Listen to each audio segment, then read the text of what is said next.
Waheshimiwa, na tuombe. Ewe Mwenyezi Mungu, ambaye kwa hekima na wema wako umetua nyadhifa za viongozi na mabunge kwa ustawi wa jamii na utawala wa haki wa wanadamu, tukusihi utazame kwa neema nyingi sisi watumishi wako ambao umeridhika kutuita ili tutekeleze shughuli muhimu za jamhuri yetu. Tukuomba uteremshie baraka zako sisi tuliokutanika hapa, na utujalie tuyatende na kufikiria mambo yote yatakayofikishwa mbele yetu kwa njia ya haki na uaminifu, ili utukufu na sifa zako ziendelezwe, na ili kustawisha amani, ufanisi na heri ya nchi yetu na wale ambao haja zao umezikabidhi mikononi mwetu. Amen.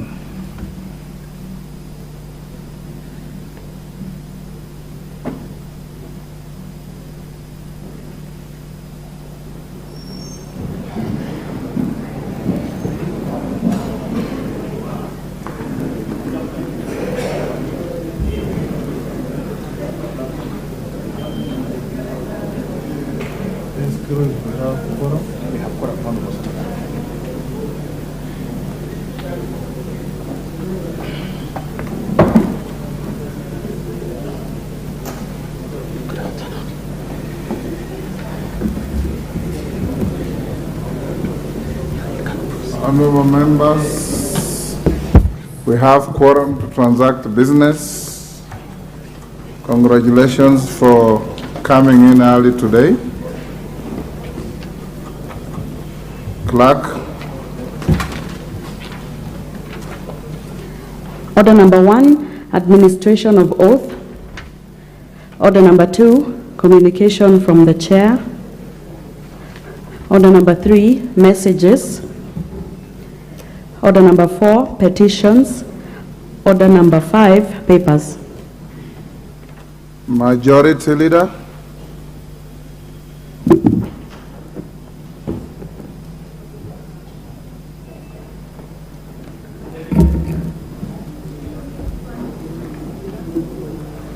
Thank you, Mr. Speaker. Honorable Speaker, I beg to lay the following papers on the table of the House today, Wednesday, April 26, 2023, afternoon sitting. Reports of the Auditor General and Financial Statement on e-Citizen Revenue Accountability Statement for the year ended 2018, 2019, 2020, 2021, and 2022. Reports of the Auditor General and Financial Statement in respect of the following institution of the year ended 30th June 2022. Rural Electrification Scheme, Kenya Power and Lighting Company, PLC. The President Award, Kenya. National Authority for the Campaign Against Alcohol and Drug Abuse, Mortgage and Car Loan Fund. Non-Government Organization Coordination Board, Financial Reporting Center. Kenya Trade Network Agencies, Public Procurement Regulatory Authority, Public Procurement Regulatory Authority Staff Loans Scheme Fund, University of Nairobi Press, Privatization Commission, Kenya Nuclear Regulatory Authority, National Crime Research Center, Kenya School of Law, Kenya National Qualification Authority, Private Security Regulatory Authority, National Authority for the Campaign Against Alcohol and Drug Abuse, Kenya Roads Board Operations, Kenya Road Boards Fund, Kenya National Commission for UNESCO, Kenya Audience Factories Corporation, Kenya Medical Training College, Kenya Medical Laboratory Technician and Technologies Board, National AIDS Control Council, Kenya Export Promotion and Branding Agencies, National Research Fund, and Kenya Copyright Board. Thank you, Mr. Speaker. Deputy Chief Whip, member of the delegation to the 23rd Parliamentary Dialogue on UN Convention Against Corruption, Honorable Shakil Shabir. Thank you, Honorable Speaker, sir. Honorable Speaker, I have the honor to lay the following paper on the table of the House today, Wednesday, 26th April 2023. The report of the Kenya delegation to the 2023 Parliamentary Dialogue on the United Nations Convention Against Corruption, UNCAC, and the Global Parliamentarian Against Corruption, GOPAC, Annual General Meeting held in Doha, in Qatar, between the 8th and the 9th of March 2023. Speaker, sir. Thank you. Chairperson, Select Committee on Regional Integration.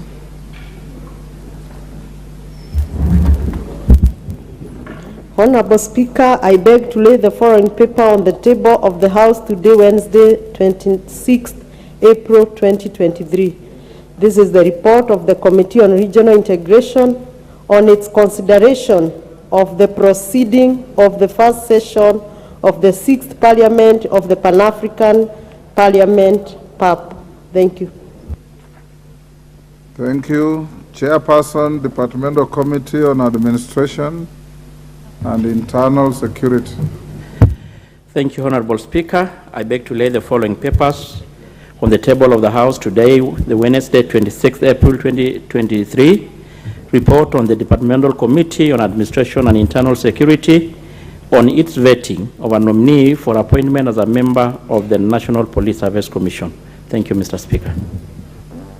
Thank you. Next order. Order number 6, notices of motion. Shakil Shabir. Thank you again, Mr. Speaker, sir. Is the notice of motion? Honorable Speaker, I wish to give notice of the following motion. That this House notes the report of the Kenya delegation to the Parliamentary Dialogue on United Nations Convention Against Corruption, UNCAC, and the Global Parliamentarians Against Corruption, GOPAC, Annual General Meeting held in Doha, Qatar, between 8th to 9th March 2023, laid on the table of the House on Wednesday, 26th April 2023. Sir, thank you. Thank you. Next, Tongoyo. Thank you, Mr. Speaker. I want to give the notice of motion on the vetting of a nominee for appointment as a member of the National Police Service Commission. Honorable Speaker, I beg to give the notice of the following motion, that taking into consideration the findings of the Departmental Committee on Administration and Internal Security in its report on the vetting of nominee for appointment as a member of National Police Service Commission, laid on the table of the House on Wednesday, 26 April 2023, and pursuant to the provision of Article 252B of the Constitution, Section 6, Subsection 6 of the National Police Service Commission Act 2011, and Section 8.1 of the Public Appointment Parliamentary Approval Act 2011, this House approved the appointment of Mr. Edwin Kiprono Cheluget as a member of the National Police Service Commission. Thank you, Mr. Speaker. Thank you. Next order. Order number 7, questions and statements.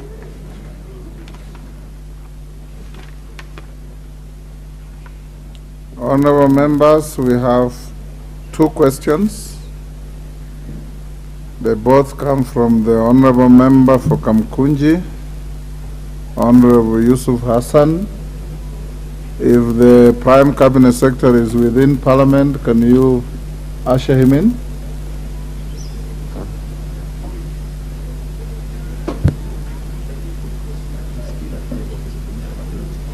What is he doing there?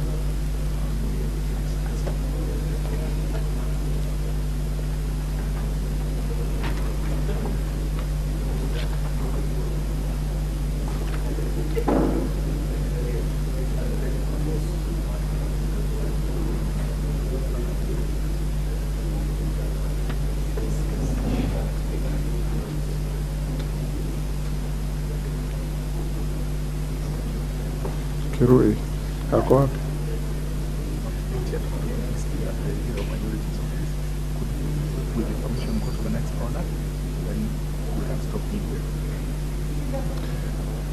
Can we go to order number 8? So we'll come back to order number 7 later. Order number 8, motion, ratification of 3 Hague conventions relating to matters of children. Before that is dealt with, majority, Honorable Naomi Wako, can your office inform all ministers that when they are selected for answering questions, they should be here at 2:30. Even as we said, we start from 3. If the preceding orders are run through quickly, the House cannot sit and wait. So communicate with the Cabinet that we expect any minister scheduled to be in Parliament to answer questions to be seated here by 2:30. We will do that, Mr. Speaker, sir. Thank you. Right. Chairperson, Departmental Committee on Social Protection. Thank you, Honorable Speaker. Honorable Speaker. You will move your motion. Oh, okay. And when the Cabinet, Prime Cabinet Secretary comes in, we'll hold you where you will be. Okay. And deal with questions before we come back to you. Thank you, Honorable Speaker. Honorable Speaker, pursuant to Section 8 of the Treaty Making and Ratification Act 2012 and Standing Order 170A, I beg to move that this House adopt the report of the Departmental Committee on Social Protection on the consideration and ratification of the following. 1, the Hague Convention on the Civil Aspect of International Child Abduction, the Hague Convention on Jurisdiction, Applicable Law, Recognition, Enforcement, and Cooperation in respect of parental responsibilities, measures for the protection of children, and 3, the Hague Convention on the International Recovery of Child Support and other forms of family maintenance.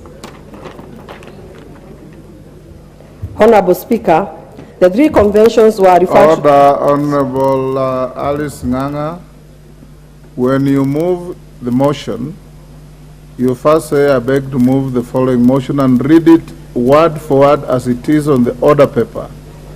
Then you start now doing what you are doing. Thank you very much, Honorable Speaker. We are running a day at a time. Honorable Speaker, I'm begging, okay. I beg.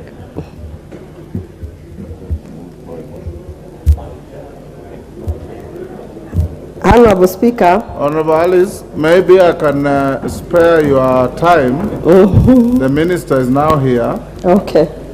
You can hold, you'll move your motion immediately after question time. Thank you very much, Honorable Speaker. Sorry for interrupting you. It's okay. Thank you, Honorable Speaker. Let's go back to order number 7.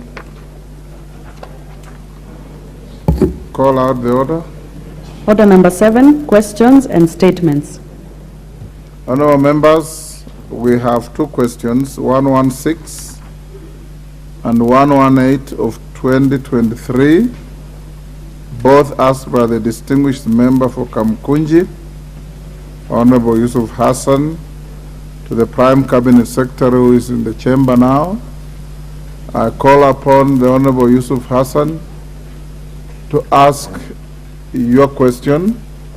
You did come to consult with the Speaker whether you should ask both questions and have them answered together. The direction is no. We deal with one question at a time for purposes of proper record keeping and Hansard. So ask question 116 of 2023. Thank you, Mr. Speaker, for the opportunity to ask this question.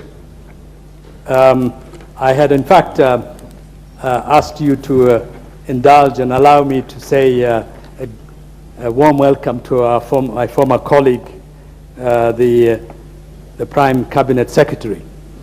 I would like to ask question 116 of 2023, which is directed to the Prime Cabinet Secretary. Could the Prime Cabinet Secretary explain the efforts that the government is instituting to cushion Kenyans from the unbearable cost of living as a result of rising prices of basic commodities? 2, could he explain what led to the escalation of prices of commodities such as unga, rice, sugar, and other basic food items in the country towards the financial year of 2021 and the current financial year of 2022 and 23? 3, with definite timelines, could the Prime Cabinet Secretary outline immediate measures that the government is putting into place, A, to lower the cost of basic commodities in the country, and B, to reduce the cost of fuel, and C, as well as addressing the depreciation of the Kenyan shilling against other currencies? 4, could the Prime Cabinet Secretary outline the immediate steps the government is taking to stabilize the economy and set the country on a growth trajectory? Thank you, Mr. Speaker.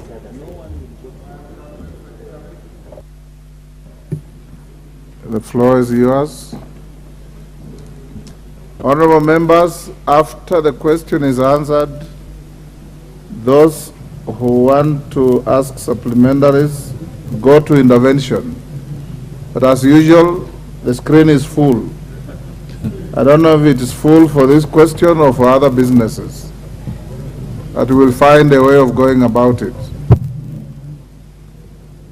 Prime Cabinet Secretary, please take the floor. Thank you, Mr. Speaker.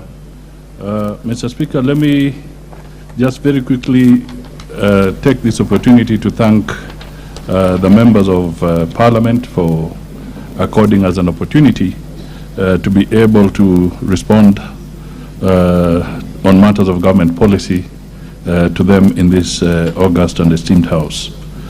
Mr. Speaker, I will go straight to dealing with the question at hand, and I would seek your indulgence, Mr. Speaker, to try and pick up this question in a matter that will help in the sequencing of the response.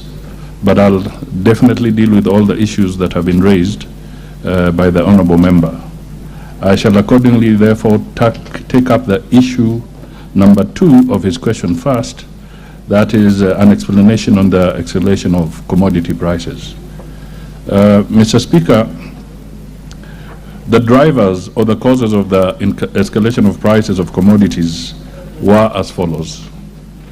1, inflation. Mr. Speaker, the overall inflation did not behave well. The Kenya National Bureau of Statistics indicate that in 2002, the inflation was around 7.9%, and it peaked in October 2022 to 9.6%, and in March it has declined slightly to 9.2% March this year. Inflation was pushed by the following factors: higher food prices resulting from reduced agricultural production and the drought effects. Global supply chains were disrupted mainly by the Russia-Ukraine conflict. Higher prices of imports were also pushed by the dollar effect and the supply constraints globally. And equally, Mr. Speaker, the higher global oil prices and elimination of subsidies for petrol and the substantive reduction of diesel and kerosene on account of unsustainability of the cost of maintaining the subsidy program. All these, Mr. Speaker, were a major cause of the changing prices of fuel and other commodities. The second item that caused an escalation of these foods, Mr. Speaker, is physical distress. Mr. Speaker, in a layman's language, the message I'm putting across here is that our public finances are not in good order. And it is a fact that we can no longer deny. The overall fiscal deficit, Mr. Speaker, including grants for the period of March 2023, was 369.3 billion, which is 2.5% of GDP, against a target of 579 billion, which is 4% of GDP. This deficit was financed in two components: externally, 80.1 billion, and the net domestic financing at 287 billion. The gap, Mr. Speaker, is a total 43.8 billion, roughly 44 billion shillings. And this was attributed also to liquidity challenges in the domestic debt market. In other words, we had a revenue shortfall, therefore, of 133.2 billion Kenya shillings, and below target absorption of expenditures amounting to 332.6 billion. Mr. Speaker, fiscal stress was also reflected in the pressure of the public debt. Public debt consumes a substantial portion of our budget. In fact, members may wish to note that interest cost now is the single largest expenditure item in our recurrent budget, exceeding the wage bill and county equitable share, that is interest payments alone. Our total debt, Mr. Speaker, and this is very critical because we want to lay the facts bare to the nation, our total debt is 9.4 trillion against a debt ceiling of 10 trillion. This comprises external debt of 4.8 trillion and domestic debt of 4.5 trillion as at the end of March 2023. The cumulative debt service to external creditors as at the end of March stood at 312.6 billion, and this comprises a principal of 197 billion and interest payment of 115.7 billion. Mr. Speaker, the total outstanding national government pending bills as at 31st December 2022, now I'm talking about pending bills, amounted to 481 billion compared to 467.7 billion as at the end of 31st December 2021. This comprises 400.7 billion, that is 83%. 83% of this is from state corporations alone, and 80.3 billion is from ministries, departments, and agencies. Mr. Speaker, another factor that fueled the problem is the exchange rates. Mr. Speaker, since the pandemic, the exchange rate has helped absorb external shocks and preserve our competitiveness. However, the Kenya shilling has since depreciated against major international and regional currencies. It's exchanged at an average of 134 per US dollar, 134 Kenya shillings per US dollar in the month of April 2023, compared to 117.29 in June 2022. The volatility in the global financial markets has surged amid significant strengthening of the US dollar against major currencies and rapid changes in policy stance in advanced economies in response to inflationary pressures. Mr. Speaker, in addition to the domestic forex demands, they went up on a higher global prices for imported products, mainly food, fuel, and fertilizers. These are now much more expensive.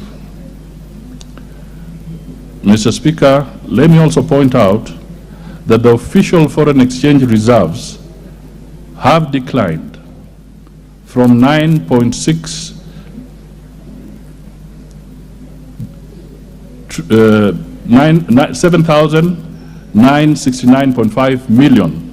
That is 4.4 months of import cover. As of December 2022, the 4 months of import cover as at February 2023, the usable forex reserves declined to 7.1, but the usable forex reserves remained adequate at 6,531 million US dollars. That is 3.63 months of import cover as at 19th April 2023.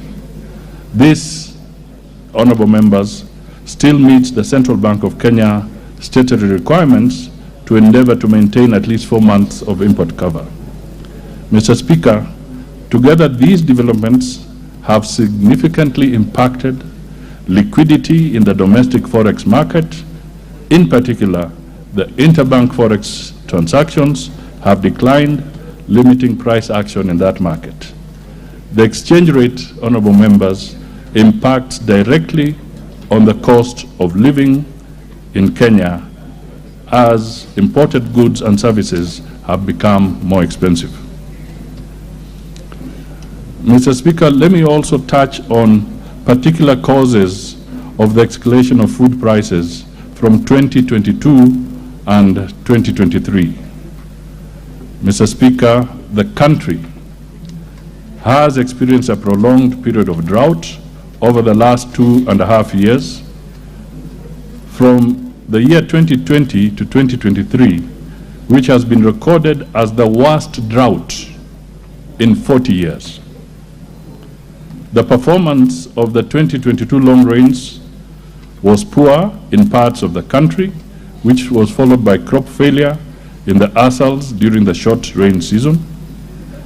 The anticipated relief from the October, November, December 2022 short rains season was not realized, except for pulses due to the prolonged drought that resulted in a 6th failed rain season.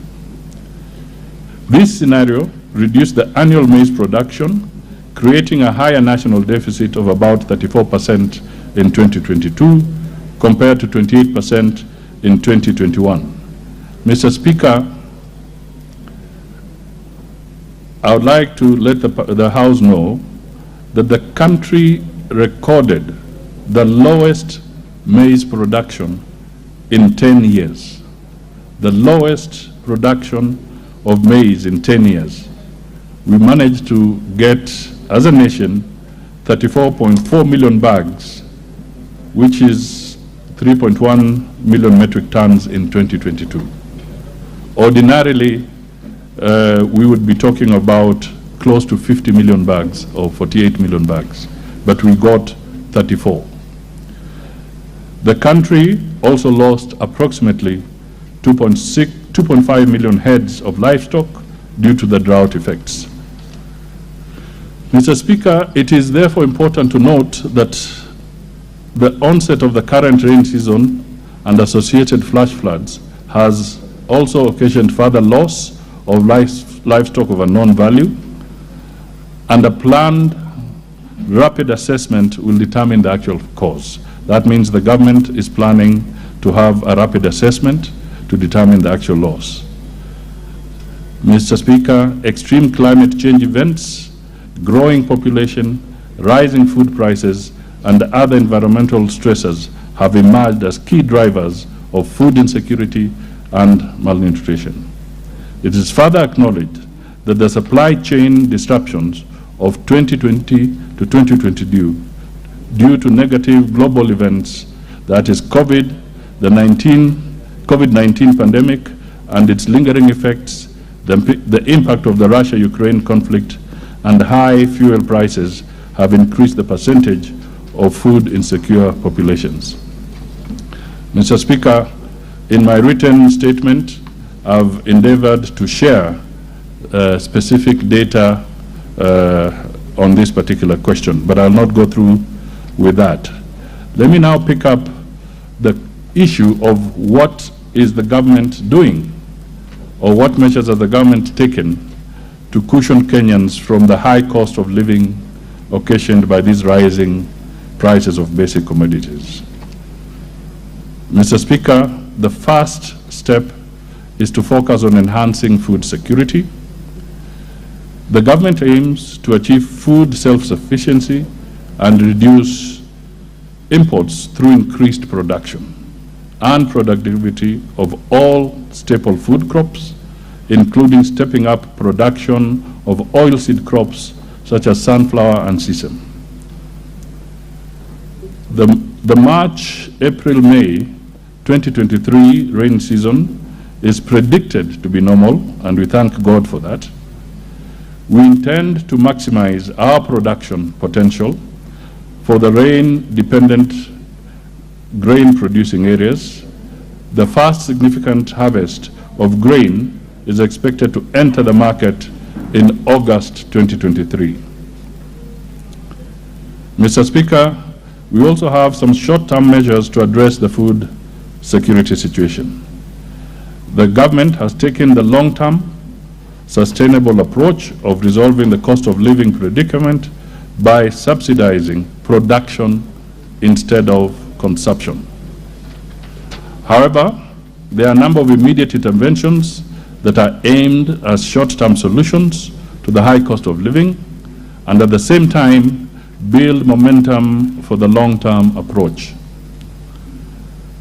Key to this, Mr. Speaker, is the fertilizer subsidy program. During the 2022-23 short rain season, the government availed 3.1 million bags of fertilizer worth Kenya shillings 3.5 billion to improve farmers' uptake and agricultural yields. In the current long rain season, the government has launched the enhanced e-voucher fertilizer subsidy program, through which it has availed 6 million 50 kilogram bags of subsidized fertilizer worth Kenya shillings 15 billion, retailing at a cost of Kenya shillings 3,500 per bag, down from the market price of 6,500 per bag, representing a subsidy of Kenya shillings 3,000 per bag for fertilizer. To date, Mr. Speaker, 2,246,000 e-vouchers have been issued to registered farmers. As at 22nd April 2023, 28 counties were participating in the maize and coffee value chains. The total digitally registered farmers in these counties was 2,332,000 farmers. In these counties, 1,960,000 50 kilogram bags of fertilizers have been bought, and by a total of 271,684 farmers. Subsidized fertilizer for tea and coffee farmers has also been organized under the same program. And Mr. Speaker, again, I'll table some data or statistics on how this fertilizer has been distributed across the counties.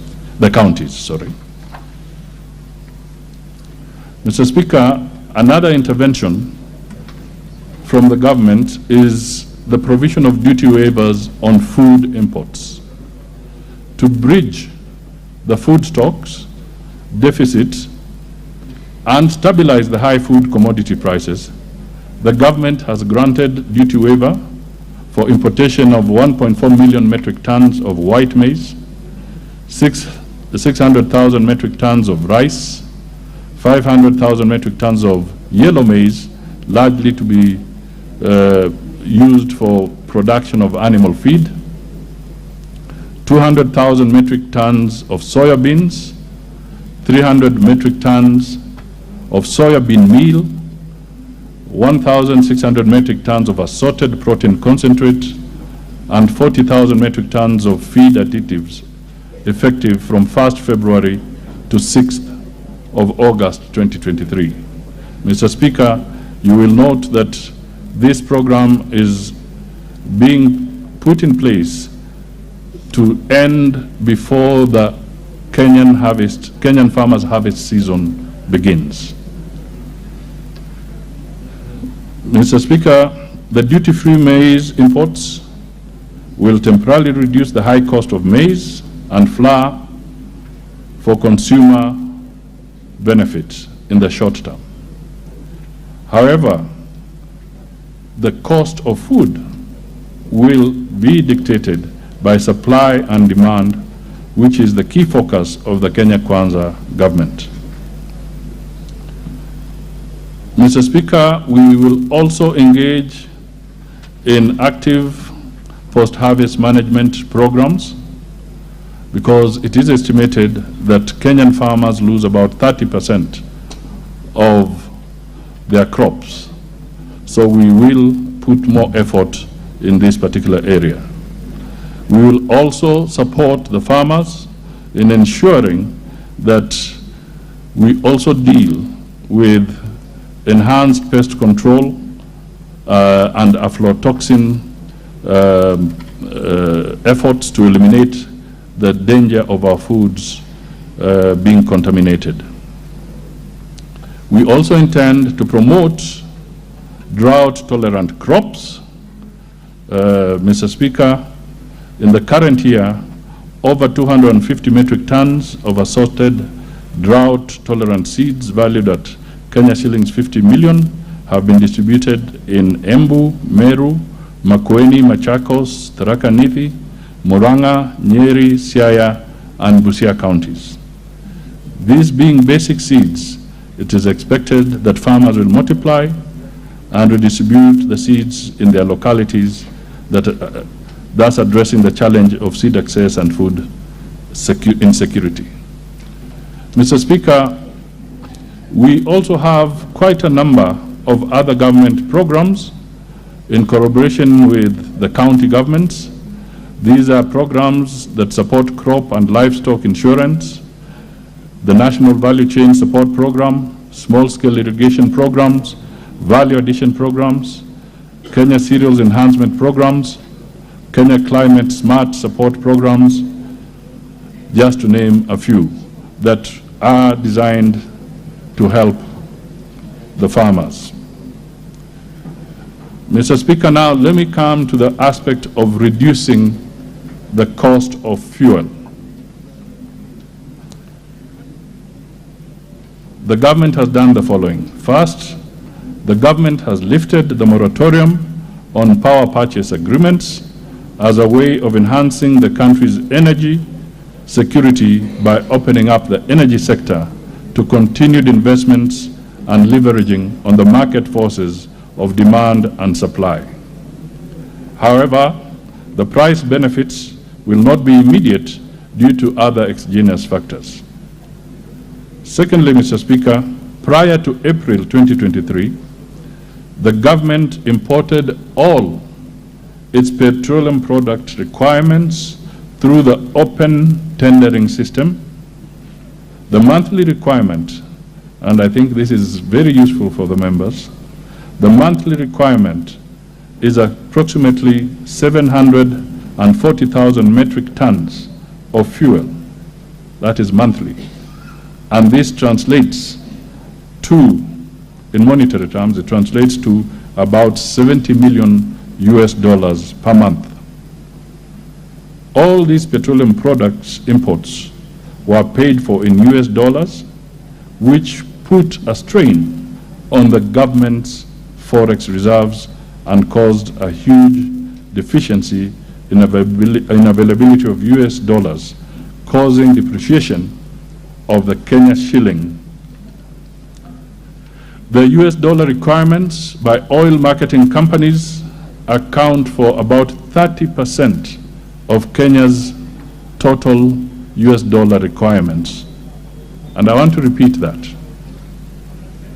The US requirements by oil marketing companies accounts for about 30% of Kenya's total US dollar requirements, putting local foreign exchange reserves under pressure.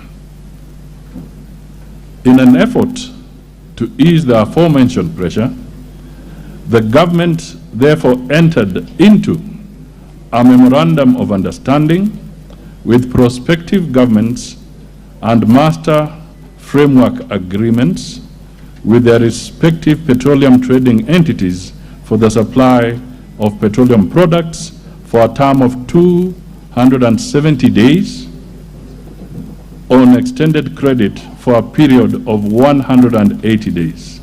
This arrangement is referred to as the government-to-government arrangement, G2G arrangement.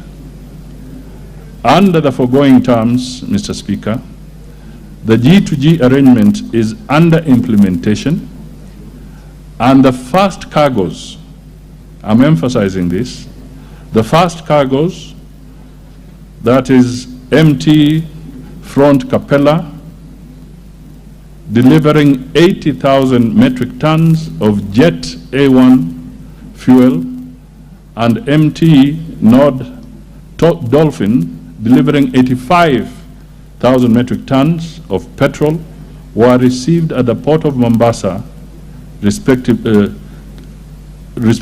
on Thursday, 13th of April, 2023.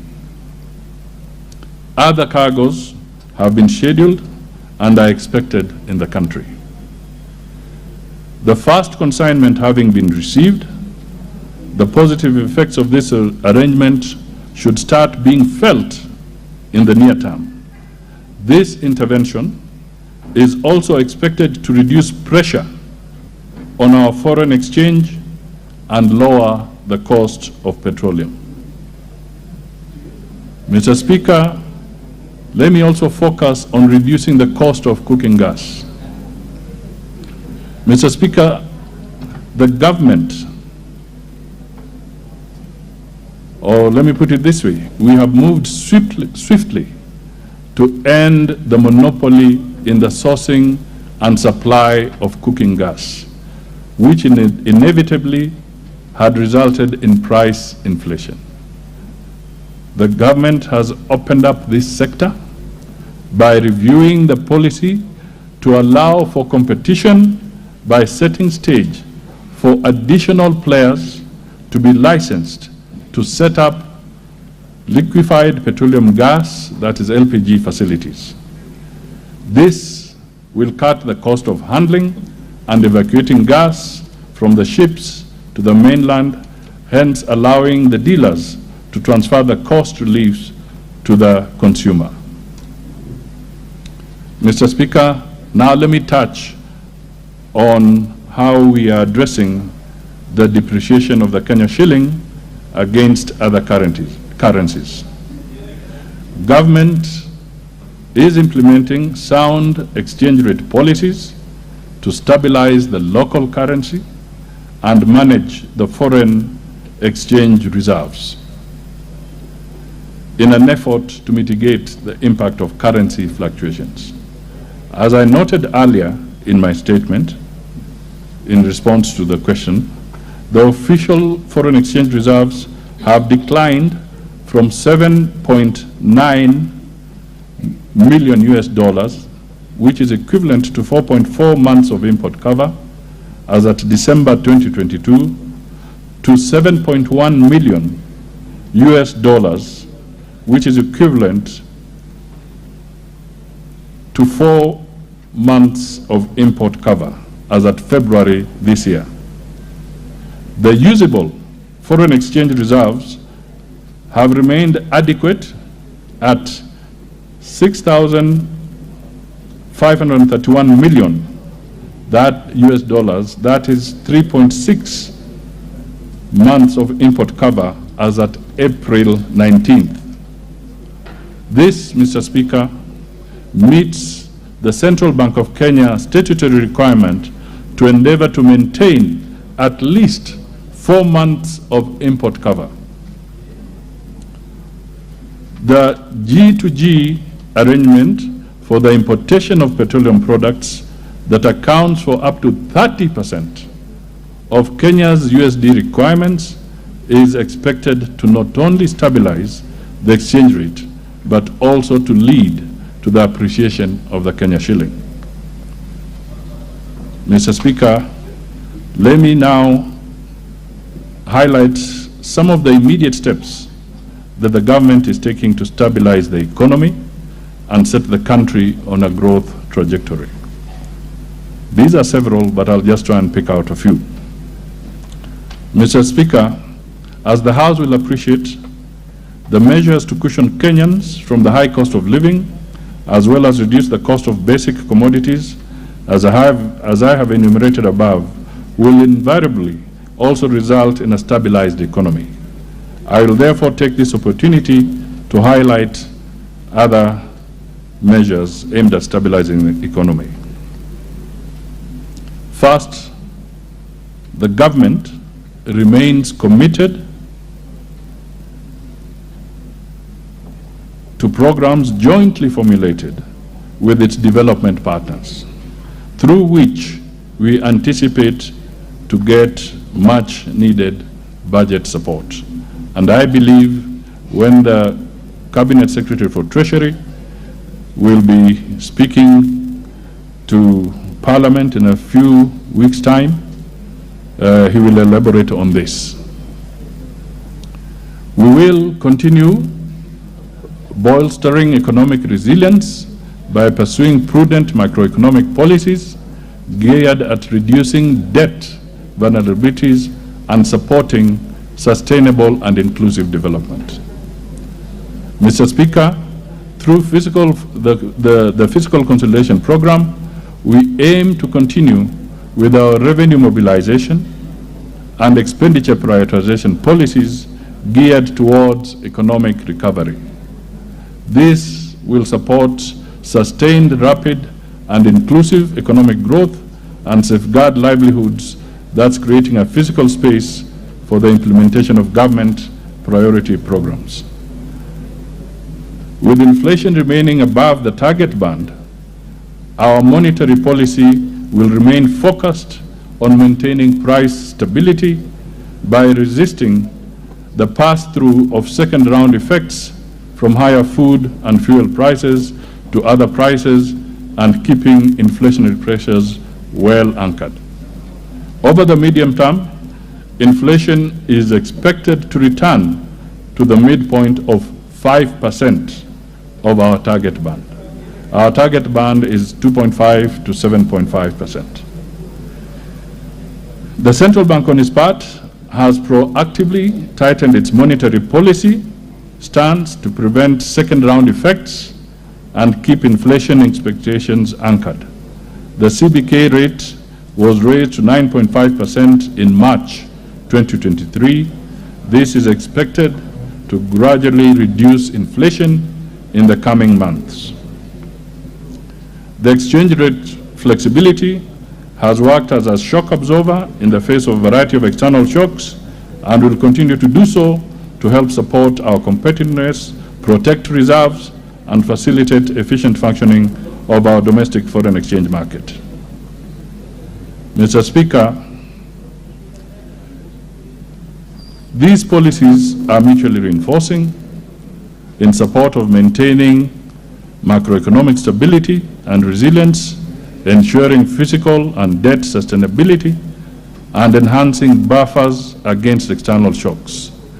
The government will implement the bottom-up economic transformation agenda that is geared towards economic turnaround and inclusive growth as specified in the budget policy statement, which I'm happy to note this House has already approved. Finally, it is important to take cognizance of the functioning of markets, especially on the supply side, where there are threats to market like political unrest, strikes, and maandamano. The functionality of the markets is impaired, thus slowing down economic recovery.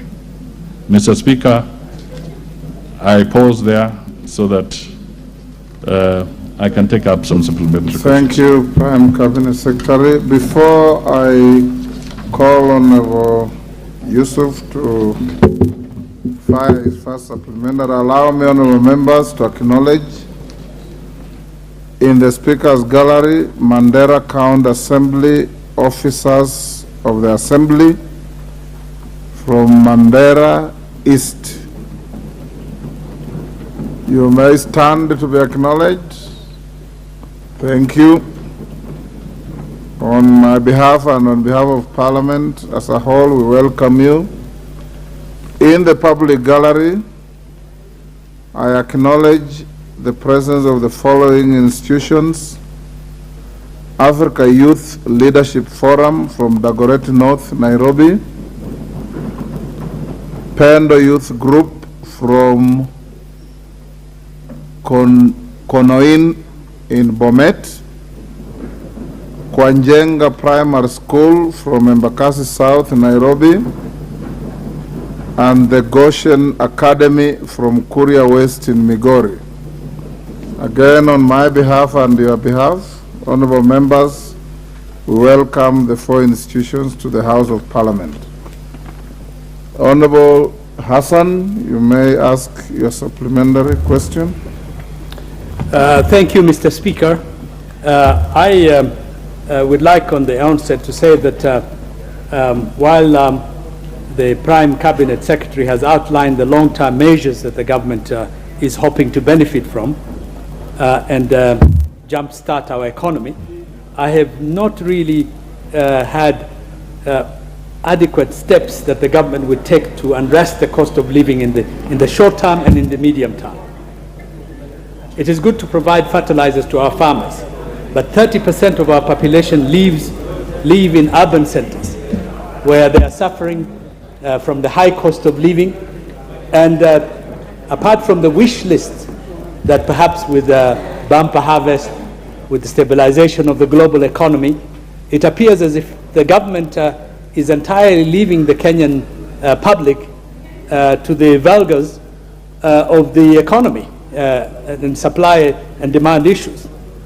The second point I also wanted to speak about is, since the Prime Cabinet Minister has highlighted the runaway debt crisis in the country, our escalating national debt is like an albatross, which, if not handled with care and the seriousness it demands, could choke the life out of our national economy and undermine our national development. I already hear from economists that, in fact, our national debt is already above the 10 trillion. So what concrete action is the government doing or taking to ensure that, in fact, our debt does not escalate beyond a situation where we are no longer able to service it? Thank you, Mr. Speaker. Thank you, Honorable Yusuf. Cabinet Secretary, you will take several, Okay. and then you can answer them together. Geoffrey Ruku, I hope you have keyed in for this. Thank you, Mr. Speaker. Had you intervened for asking a supplementary? Or it was for something totally different? It's totally different. Yes. Okay. That's the problem I have with this screen. Major Dong.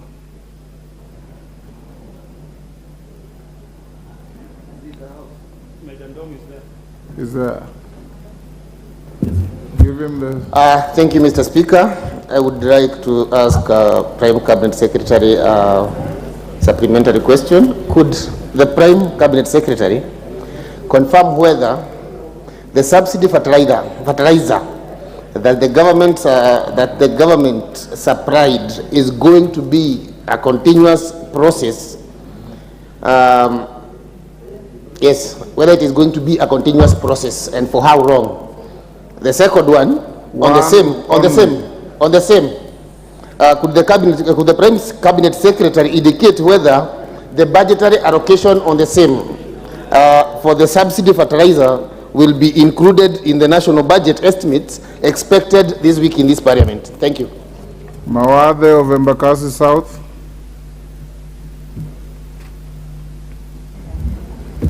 Thank you, Mr. Speaker. To the Prime Cabinet Secretary, just wanted to ask, you've given a very long feedback or answer on Honorable Yusuf's very specific question.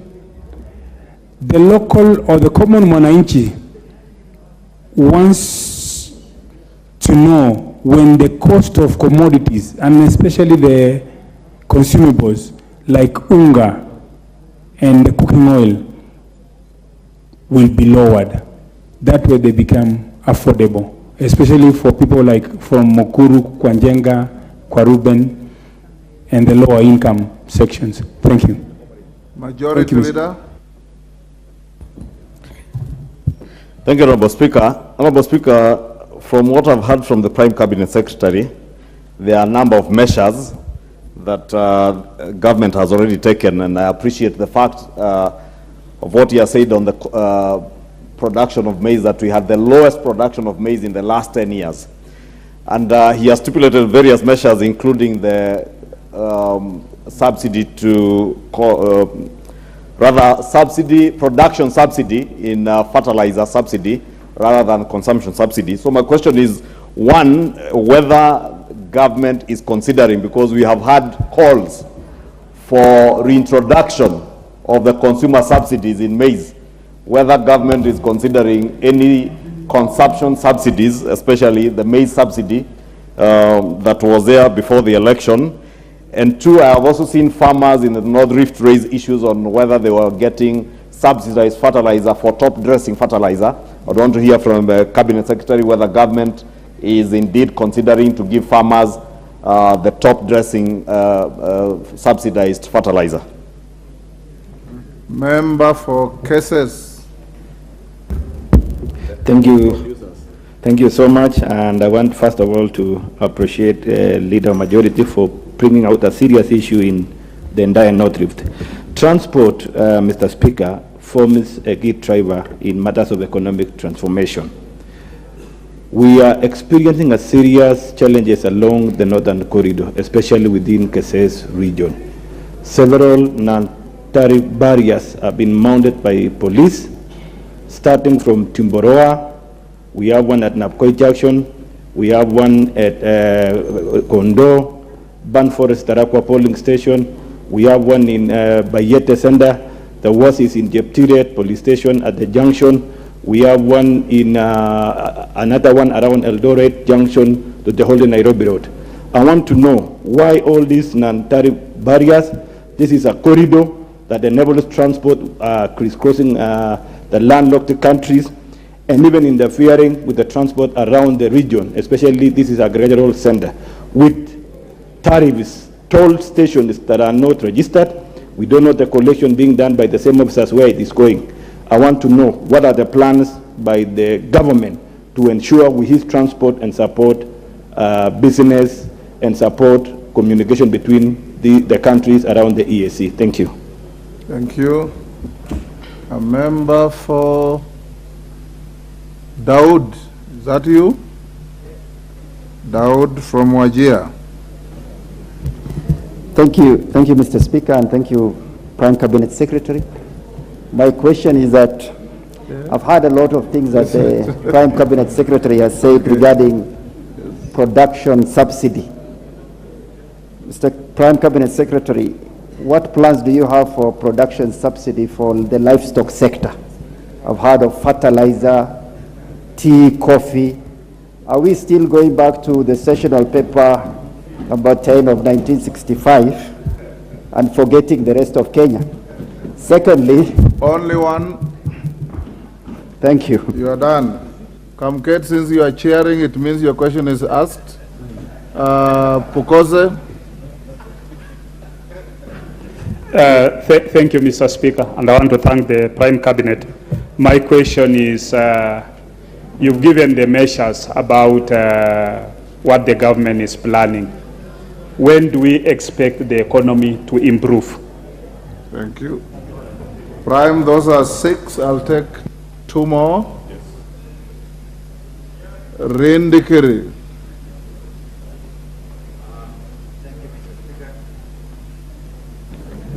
Thank you, Mr. Speaker. Could the Prime Cabinet Secretary tell us why the government has not considered supplying seeds to the farmers together with fertilizer?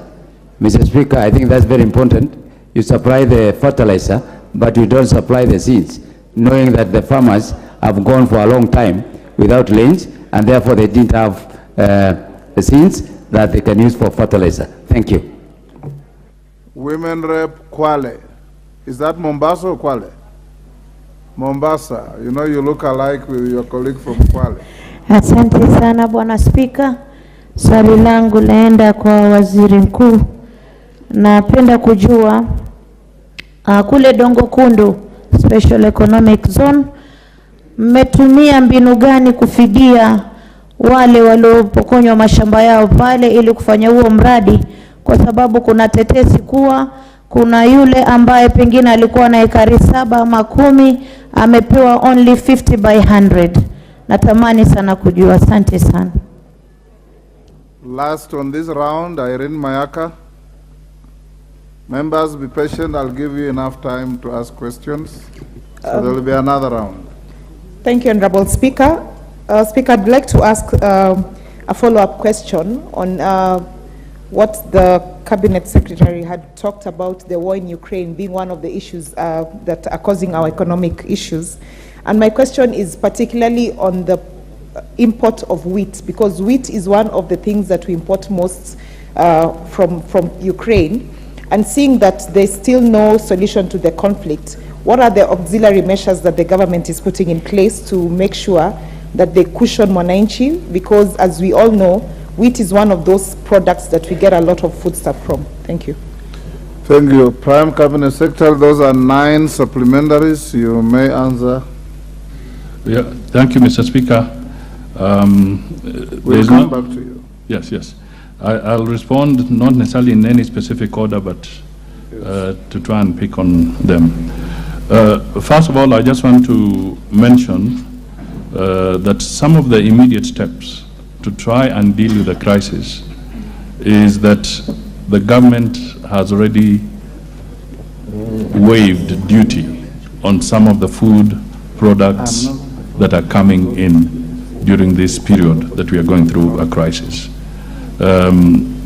Mr. Speaker, the records we have is that in this process of waiver, the government has waived close to the equivalent of 10 billion Kenya shillings worth of food coming in. What is critical is that we have a record, although I may not have it with me at this point in time, but we have a record of the people who have imported. And my message to them is that we look forward for them to immediately pass the benefit of that duty waiver to the consumers, to the citizens. If they do not, then it will mean that some other steps would have to be taken. So I want to make it very clear to all those who have been part of the program where duty waiver has been granted to make sure that they do not delay in passing over that benefit to the ordinary Mwananchi. Mr. Speaker, the issue of the debt crisis, very soon, and I think there's a bill that is either before the House or it's about to come, where we want to adjust the law so that we can move away from a debt ceiling and to start talking about the anchor, debt anchor. So, Mr. Speaker, I would want to hold my horses here in the sense that during the debate of this particular aspect, the Treasury Cabinet Secretary will speak more to the programs and the approach we want to have on this debt menace that we are facing. But Some of the things that we have outlined, which are not new because some of us have spoken to it before, is that we will have to continue working on the physical consolidation, looking at an enhanced revenue collection measures so that we are less dependent on external funding. Secondly, we are making it very clear that it is our intention to focus more on concessional borrowing, where we're borrowing externally, and shy away to the extent possible from commercial borrowing. This is particularly critical as we move along. The other thing, Mr. Speaker, is that we have to cut back and focus on what are the real priorities. And you will recall that in the very early days of the President Ruto's government taking up office, he did make a pronouncement that he was cutting back about 300 billion Kenya shillings of expenditure programs that were not regarded as priority expenditure. So this program of both physical consolidation, those that require enhanced revenue collection, and also refocusing on our priorities will continue for as long as it takes. Mr. Speaker, I want to confirm that the subsidy on fertilizers will have to be with us a little longer, and indeed I want to confirm that this has been factored into the 2023-2024 budget so that we can continue to focus on production and productivity. Mr. Speaker, consumption subsidies. This is where I would like us to say that we cannot, in all sincerity, sustain consumption subsidies.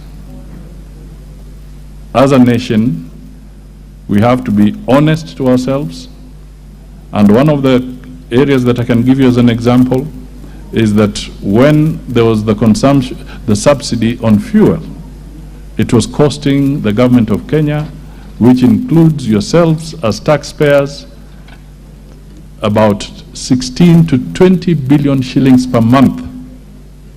16 to 20 billion shillings per month on a subsidy on fuel that was impossible to sustain.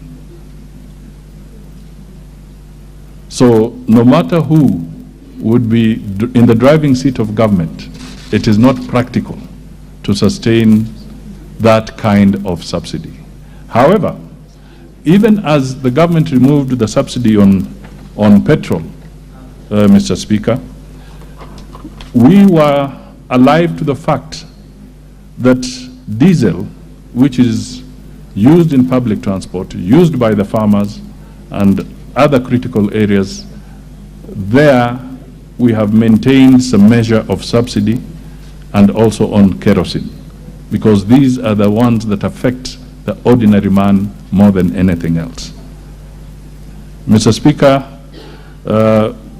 the fertilizer, when we talk of fertilizer, it is not just the planting fertilizer, but it also includes fertilizer that is the top dressing fertilizers that may be required in other areas. I also want to assure, I think, the member of Wajir that in my statement, I did mention that there are also livestock programs to support the farmers, livestock or pastoralists who have lost, and I gave a figure of about 2.5 million livestock, heads of cattle, goats, sheep combined. They have lost a lot of money through the livestock during the drought period. And with our development partners, there are efforts to support them in restocking and also to support the offtake as we go forward. So it is absolutely critical that the efforts that come into this sector are holistic and not directed at and to the isolation or to at the expense of the livestock farmer.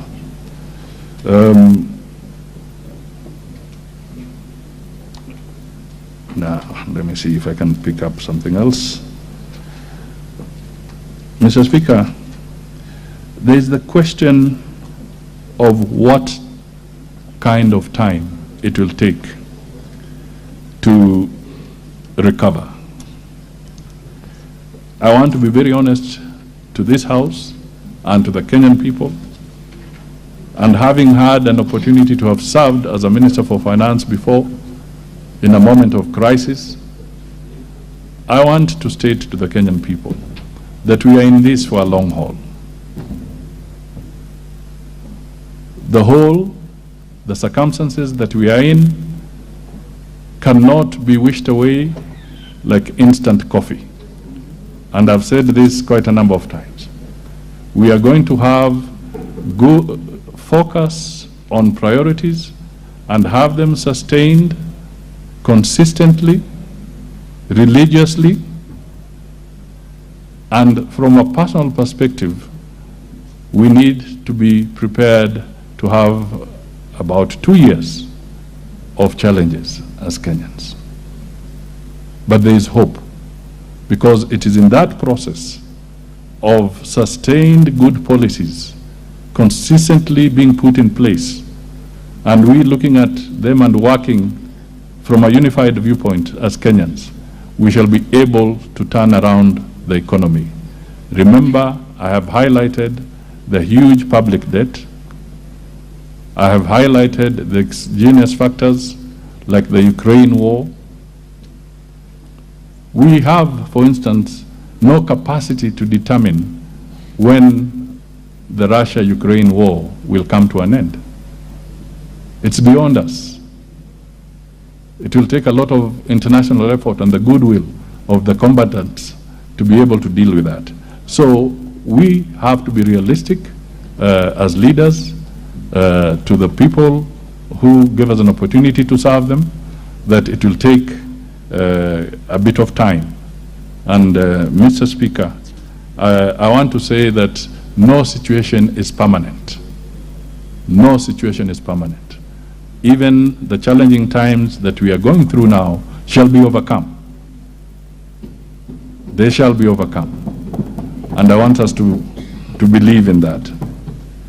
Mr. Speaker, there are some questions that have been raised about the non-tariff barriers. I may not have an immediate answer, but I think it's a very valid point raised. And I think I will take this up with our colleagues, my colleagues in transport, so that we can have a holistic response to this at a later date. But it is true that the non-tariff barriers are not just an obstacle to international trade, but especially when they are in the arteries, but also an obstacle to our own trade in the country. I don't know whether there is anything else. Cabinet Secretary, there was a question from one member on why you are not giving simultaneously the subsidy on planting fertilizer and top dressing fertilizer. Yes, and seeds. Yes. Mr. Speaker, I think I will take this up with As you take that also, there's an unrelated question from the Women Rep Mombasa about Dongokundu compensations. Yes, I was going to come to that. Can I make a commitment that we will relay this particular concern to the Ministry of Lands so that we can get a very accurate position on this particular aspect of compensation in Dongokundu. Mr. Speaker, I do agree that when we talk of production, we need to support the farmer, not just with the fertilizer, but on the fertilizer I've said there is both the planting fertilizer and there shall be top dressing fertilizer.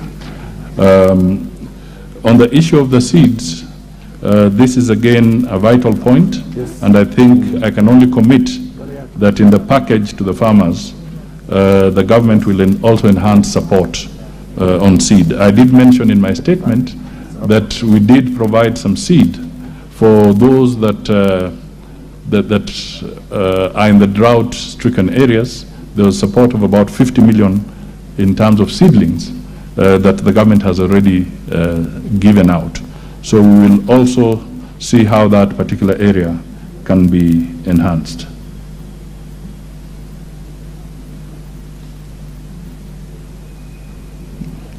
Good. Thank you. We'll take another round. Member for Kipkelion West, Hillary.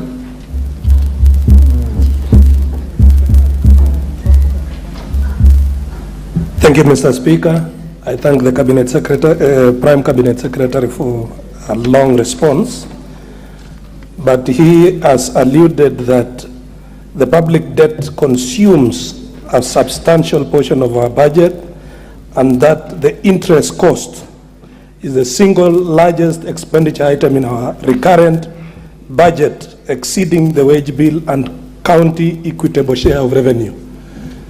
I want to ask if there are any attempts by this government to negotiate for the restructuring of these huge and expensive debts to give the economy some breathing space as we do other measures to revive locally. Thank you, Mr. Speaker. James Nyikal. Thank you, Mr. Speaker. While appreciating the measures that the government has taken, I would like to ask the Prime Minister questions on energy. Energy is probably one of the biggest drivers of costs of living. With power, I didn't get any information on how the government is intending to deal with the independent power producers whose contracts, we are all aware, has caused very serious impact on the cost of power. And fuel distribution also is a problem, because what EPRA has done before, the fuel prices has only been the big importers and their pump price, leaving nothing for the resellers in the middle without any profit margin, and many have been driven out of business, leaving just the big importers who are also selling, and most of them are foreign, creating a situation of a cartel behavior in the fuel industry. Thank you, Mr. Speaker. Thank you. A member for, I can't see clearly, the honorable member right in front of me. Who? Ruku, you said you had no question. Now, Martin Wanyonyi, you might decide whether you want to ask a question or not. Martin Wanyonyi. Thank you, Mr. Speaker. Mr. Speaker, my question to the Prime Cabinet Secretary: can the Prime Cabinet Secretary tell the country on how much deficit of maize is the country having, and how much maize are they planning to import? And finally, Mr. Speaker, what plans is the government having to ensure that the maize that we are planning to harvest in the next 3 months is not affected, their prices is not affected by this imported maize in the country? Thank you, Mr. Speaker. Makali Mulu. Yeah, thank you, Honorable Speaker. Honorable Speaker, I really want to appreciate this presentation from the Prime Cabinet Secretary. It gives very good proposals on how to move this economy forward. Of interest are two issues. One is how to address the food deficit, the issue of the fertilizer. Honorable Speaker, we realize that this fertilizer is being given to all the farmers who register in whichever regions have been identified. The question I would want to ask the Prime Cabinet Secretary is, has anybody thought about improving the efficiency or optimization of the results by doing proper targeting, so that rather than giving general subsidy to every farmer, you target the farmers to benefit for purpose of optimizing the results. The other important issue is the issue of government-to-government issue, Honorable Speaker, the issue of government-to-government arrangement. Honorable Speaker, this is a very good and a creative idea, but this idea normally serves as issues of accountability and oversight. I would want to hear what measures are in place to ensure that even as we engage on this important strategy, we are assured of accountability and oversight by key institutions like Parliament. Thank you, Honorable Speaker. Professor Barto.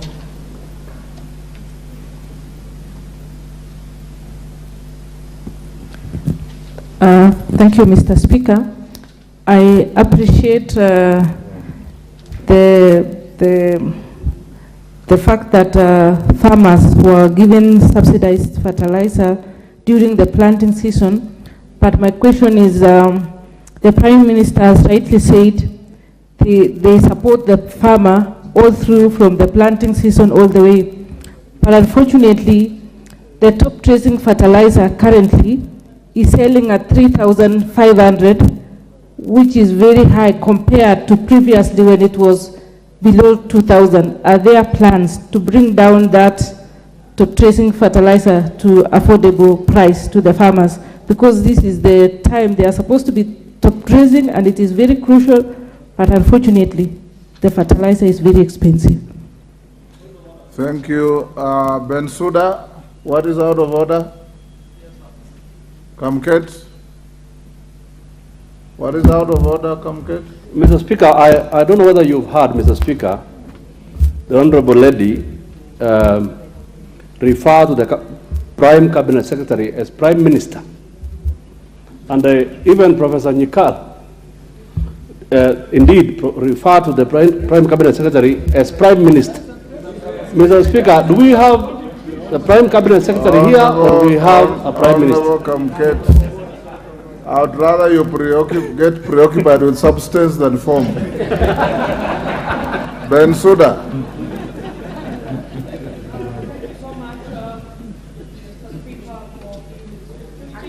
Give Bensouda the mic. Thank you so much, Mr. Speaker, for giving me this opportunity. And I think we are discussing very fundamental issues. I want to appreciate what has been presented, but Mr. Speaker, I also want to say or state categorically that the presentation appears too theoretical. I'm not seeing how it is going, the presentation, how it is going to practically address the Kenyan issues in the short term. Long term, we can wait to see and hope, as has been put. But remember, Kenyans are suffering. So my first question is... Only one, so you don't have a first. Okay, but you allow the commas in between because they are subsequent of my question, Mr. Speaker. Yes. I want to ask on the demystification of the monetary policy, because the Kenyans are watching us, asking questions, getting responses, clarifications. So could we have clear demystification of the monetary policy in practically addressing the economic situation and also ensuring that what mitigation approaches or strategies do we really have that are going to pull down the economic situation and ensure that food and fuel and any other subsidy is brought practically? Because what I've been presented for is not really convincing. We are still living in the future, Mr. Speaker, and yet if you would have at least a strategy that will cushion in the short term, that we agree to elevate in the midterm, and so be told what is it that is left for the long term. Thank you, Mr. Speaker. Major Russell. Thank you very much, Honorable Speaker. PCS, when you outlined your response, you say one of the problem is dollar supply. In a recent committee visit to the US, our engagement with the diaspora, it came out that many Kenyans out there, they want to invest in this economy. And one of their investment is to put dollars into this economy. what is it that the government is doing to approach those Kenyans and without any much bureaucracy that will be able to have enough dollar supply from Kenyans out there? Thank you, Mr. Speaker.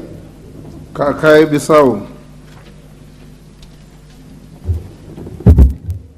Thank you, Mr. Speaker, for giving me this opportunity. For the Prime Cabinet Secretary, thank you also for the quick overview and honest feedback to this House. But my question is, you talked about 2 years. We have to really fasten our belts, waiting for the hard times. But my question is, you mentioned about the ship having docked on the 13th of April. Now my question is, yes, G2G is a good initiative, but based on the LTAs, the Master Long-Term Agreements that have been signed, will you be specific on what is our expectation in the short term in terms of the liter of petrol, liter of diesel, and most importantly, kerosene, based on the ships that have docked? Because I'm sure there was some simulation, some numbers were cracked, and I'm sure there's something you've worked out to ensure that we have specific in terms of cost. And finally, from the maize production area, with a target of 50 million bags, but we ended up with about 34 million bags.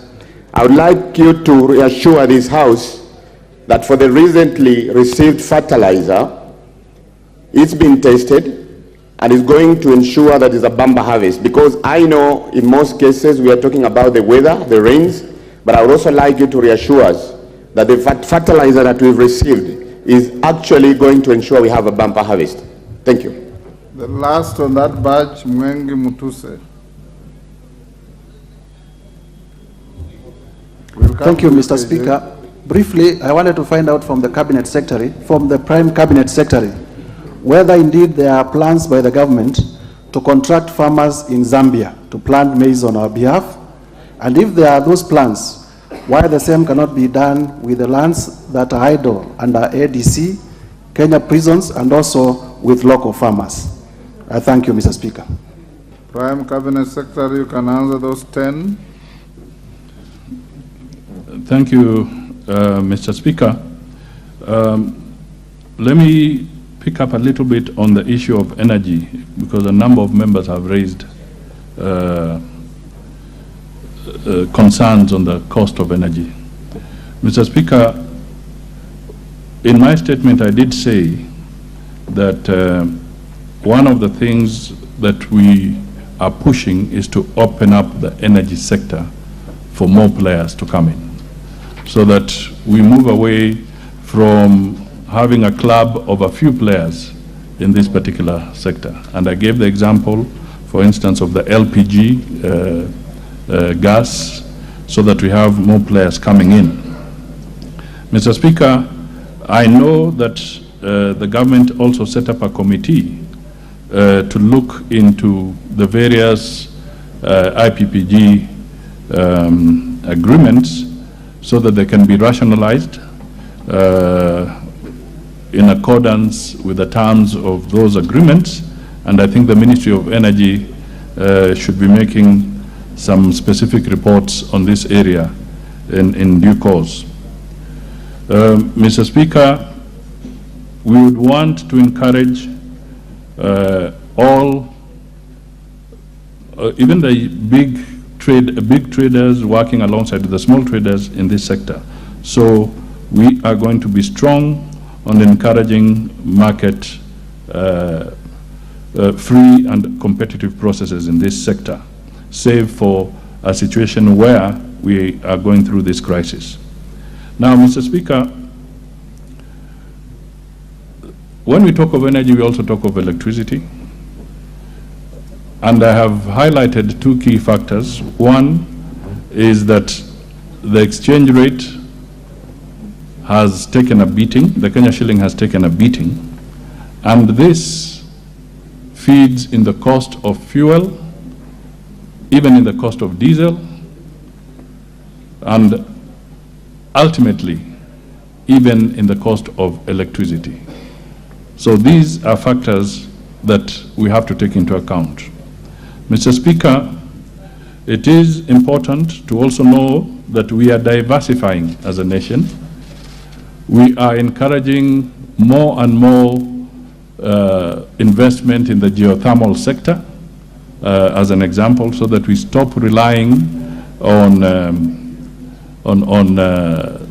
just the rains, and at the same time we rely less, that is hydro, we rely less sometimes on hydro because it takes very long to develop hydro, but we are increasing our capacity and our potential in energy through a lot of investment in the geothermal area, in the solar area, in the wind area, and we hope that somewhere along not too distant future, all these investments will come to bear and help us reduce the cost of doing business in this country, including the cost of electricity, which is also critical in production in many areas. Mr. Speaker, I think I want to assure the members that the import program is being monitored so that it does not undermine the local farmers. This is something we are watching very, very closely, so that the projections that come from Ministry of Agriculture indicate to us that if we are true to the program that we have on imports and make sure that it ends before August, then when the harvest season sets in, the local farmer will not suffer. So this is something that we are monitoring very closely through the Ministry of Agriculture. Mr. Speaker, if I may just highlight that when we look at the imports of maize as an example, and I'll also release this because it's on the table in the written statement I've given, that you will notice that in 2023, we may have about 2.4 million bags of maize coming in as an example, and about 3.6 on wheat, and rice we could have about 4.8 million. All these cumulatively will come to about 10.9 or 11 million bags of cereals that are coming in around the staples. We also project to import this year close to maybe 240 million bags of beans as well. Mr. Speaker, this is a cycle, and it's so important that when we engage in the import program, you are looking at timely delivery of whatever is required, and it should not coincide with the local harvest.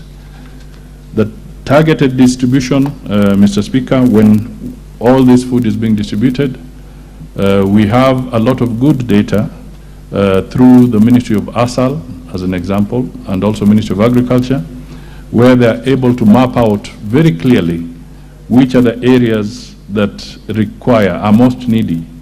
And Mr. Speaker, they've been doing quite well on this in supporting the people who require food in terms of support. And over 4 million Kenyans across the country, in different counties, have benefited from interventions through government support, including also support from some of our development partners. We have been able to feed close to 4.5 million Kenyans during this crisis period. So there is some order in that process. I will come back to the wheat issue. As we said, Russia and Ukraine that are in a state of war, we don't know when that will come to an end, but clearly commodity markets normally also respond, that if a certain area is not producing enough, there are alternative markets for some of these commodities where we can source the wheat from.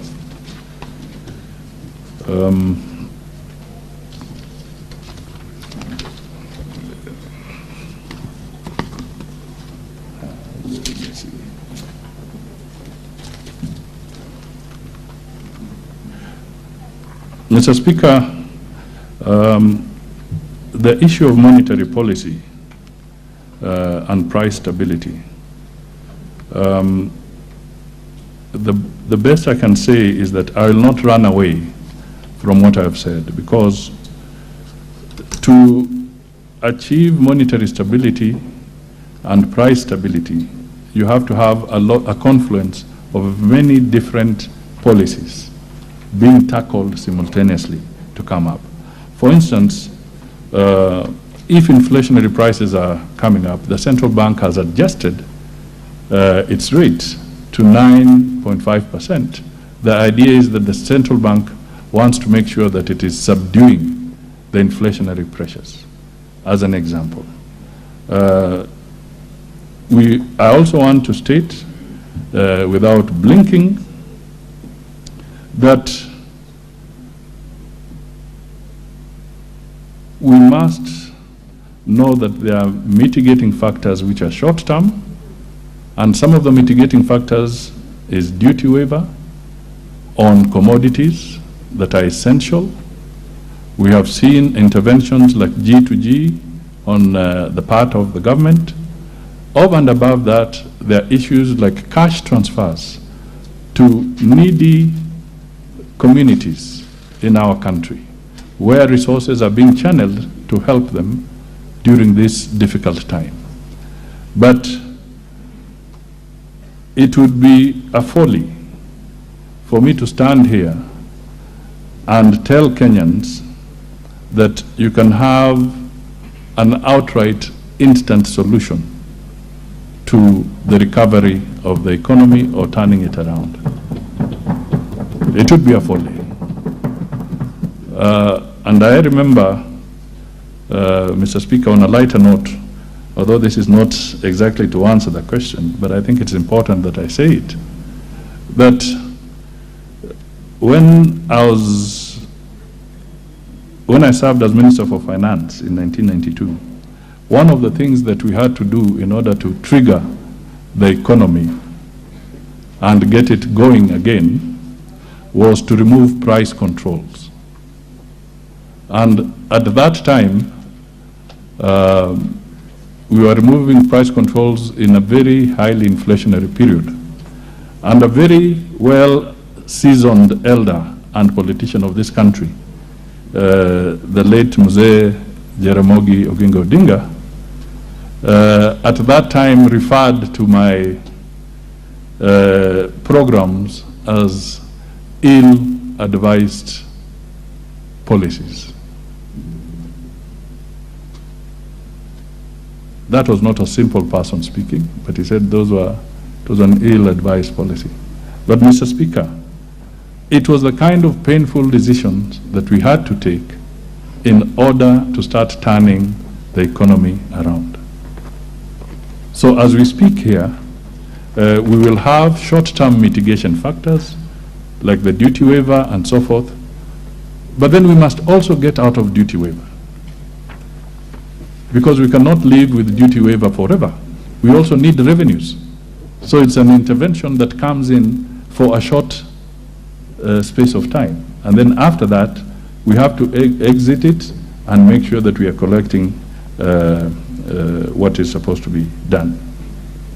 The honorable members have also raised an issue about the resources that come from our diaspora and whether we can have instruments that can be attractive to them so that they can invest. And I want to say that I know for sure that the Treasury is working on this so that they can find ways of having vehicles that can be attractive investment instruments to allow Kenyans to invest what they earn when they're out there.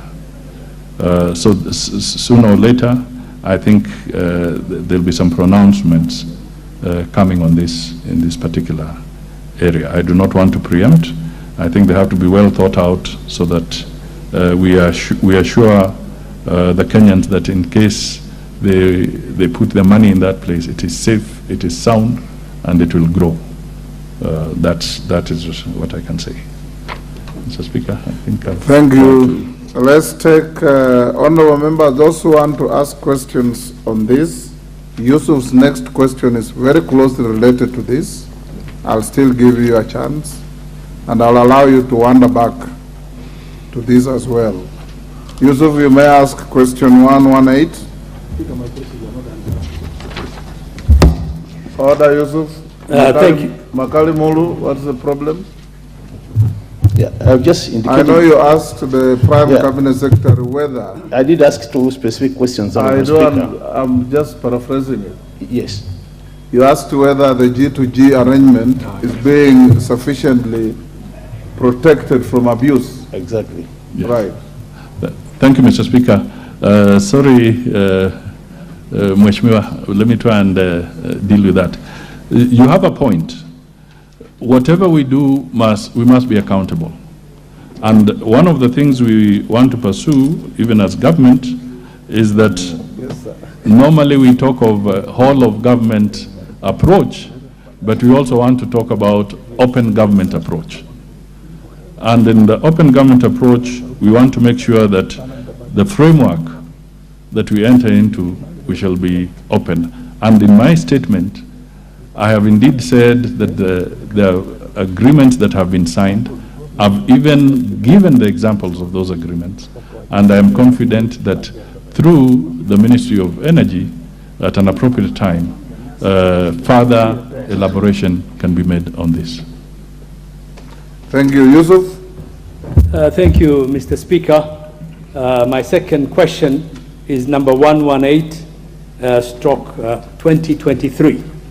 Could the Prime Cabinet Secretary explain the steps the government is taking to ensure adequate relief food supply and its distribution to the parts of the country severely affected by famine and drought? Thank you. Prime Cabinet Secretary. Thank you, Mr. Speaker. I wish to respond as follows. First of all, let me state that this is a program that is domiciled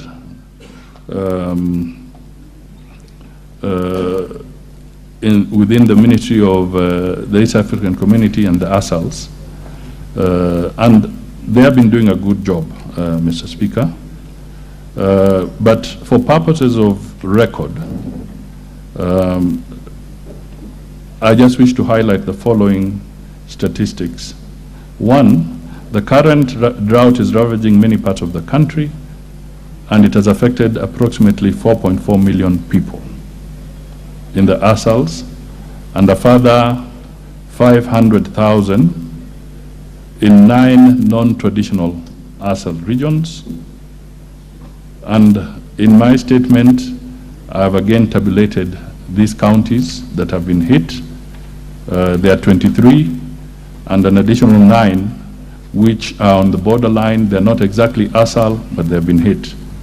I don't have to go through the list because that will be available to the House.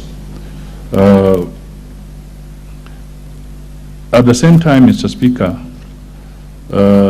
970,000 children, that is close to 1 million children, below the age of 5 years have also been affected and are being supported.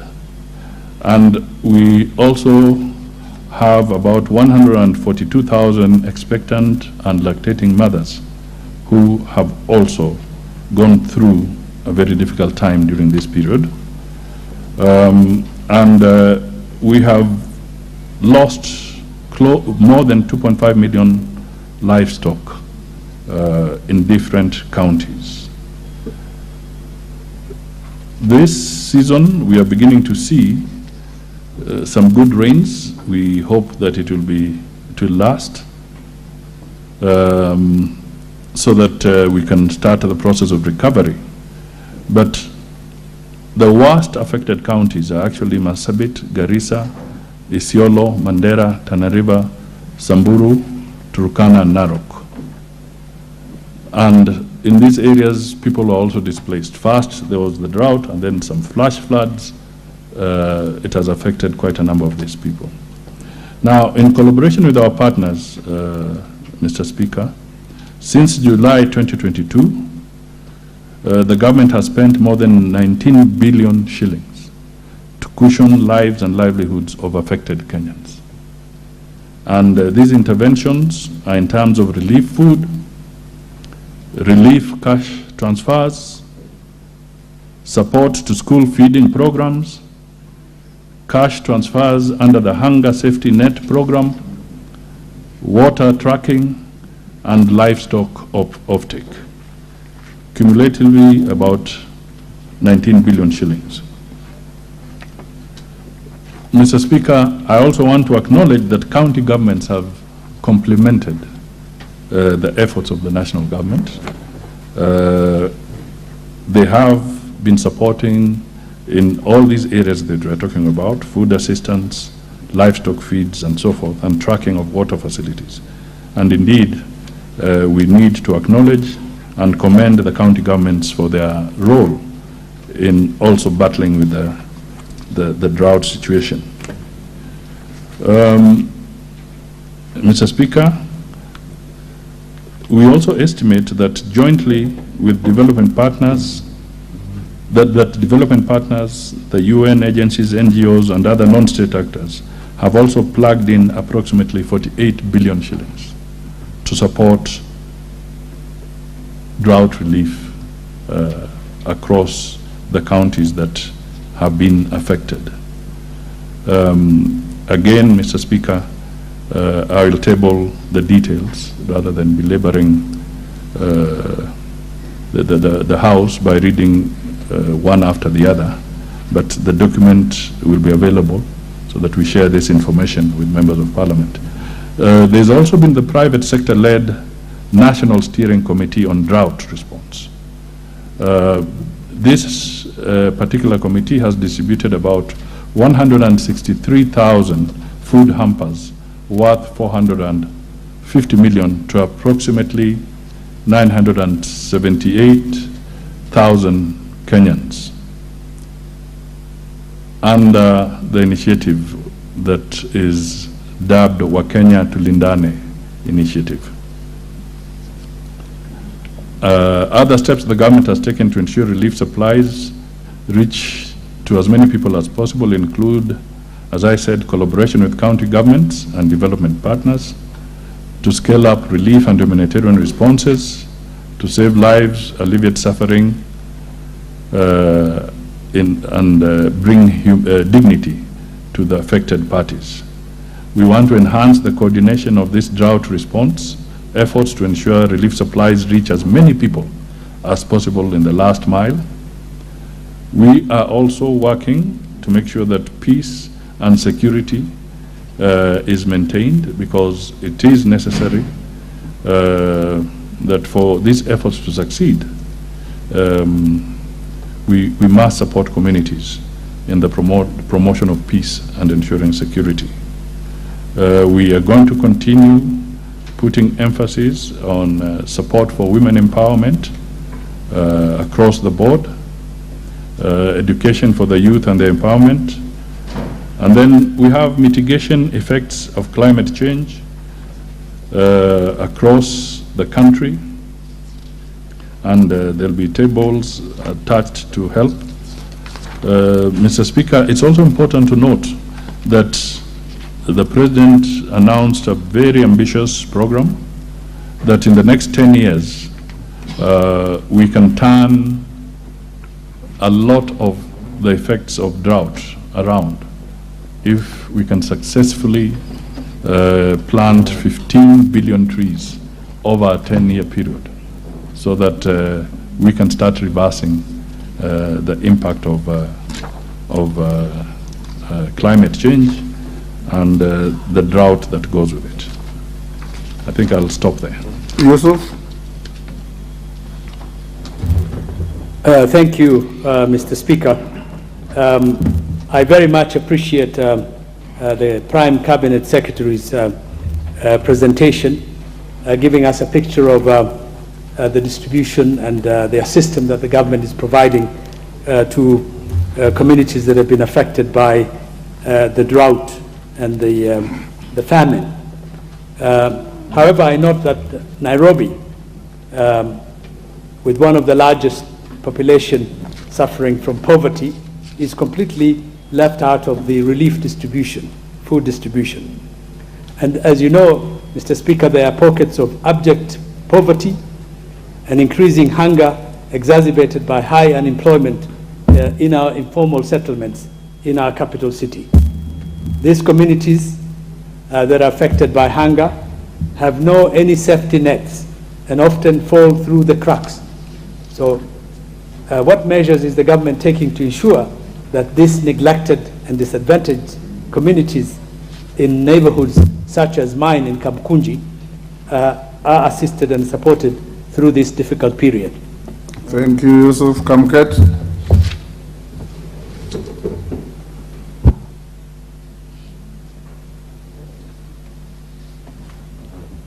Yeah, thank you, Mr. Speaker. Mr. Speaker, alongside the fertilizer program that is targeting farmers, could the Prime Cabinet Secretary and the government in general consider a grass planting or seed grass in order to, given the increased desertification in the places where some of us come from, in order to help minimize movement of livestock and to help livestock farmers? Thank you, Mr. Harun? Thank you, Mr. Speaker. I would like to maybe also follow up. I commend the efforts of government to distribute the relief food, but I'm a firm believer of, teaching a man to fish. So my question is, what are the plans to maybe help ASAL counties to move from being a consumer county to a producer county, because we have big amounts of land, but there's little ongoing. Currently, we've just received the drought, the rains, and floods are already carrying away our produce and our animals. There's little effort in terms of having dams. There's little effort in terms of water harvesting. So it's not sustainable to continuously rely on drought, because, on relief food, because it not only benefits, it doesn't benefit the masses, but only benefits the few. So my question is to ask, what are the plans? Because we don't want to be back here on the same issue. Thank you. Tandaza.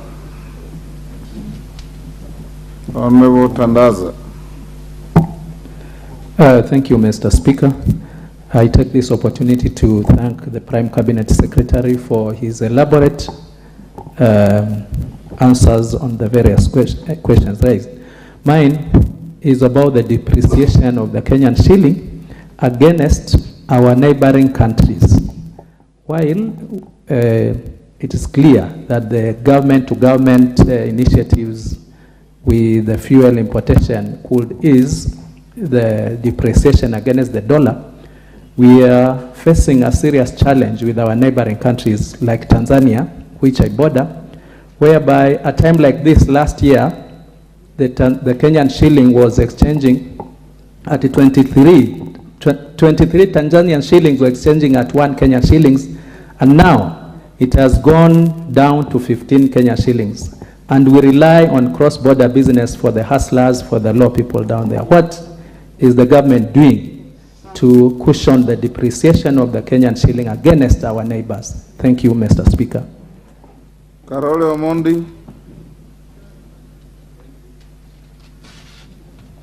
Thank you very much, Right Honorable Speaker.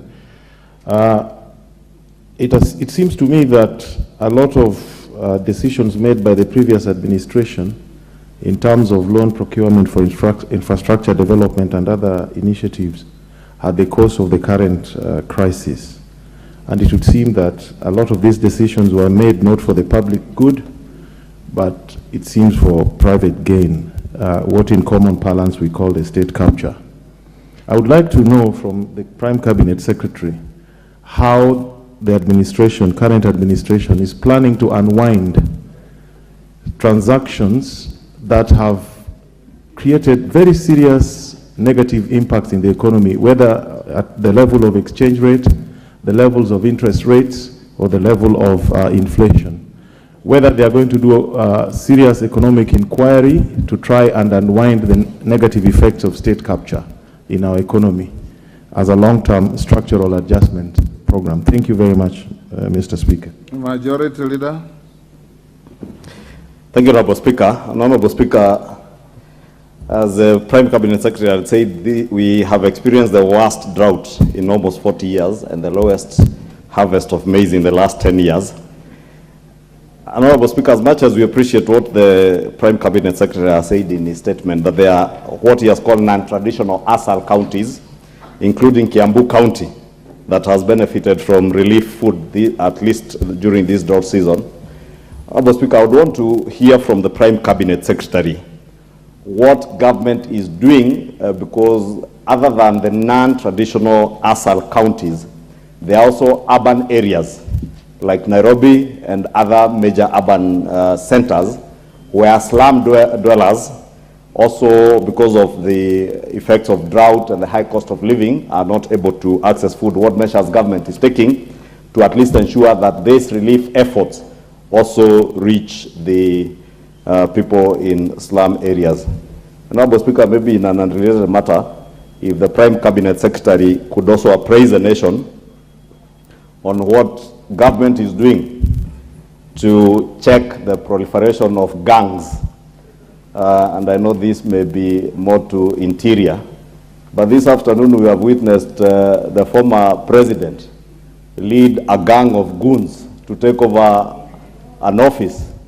And you know, Honorable Speaker, in the region where I come from, Mungiki has been a huge menace to the people of the central Kenya. And when we see Mungiki thriving and rising again, we get concerned, Prime Cabinet Secretary, more so when we see elements associated with Mungiki being led by a former president. It becomes a matter of national concern, and I would beg your indulgence that the Prime Cabinet Secretary also takes this occasion to address that particular issue. Lilian Kogo.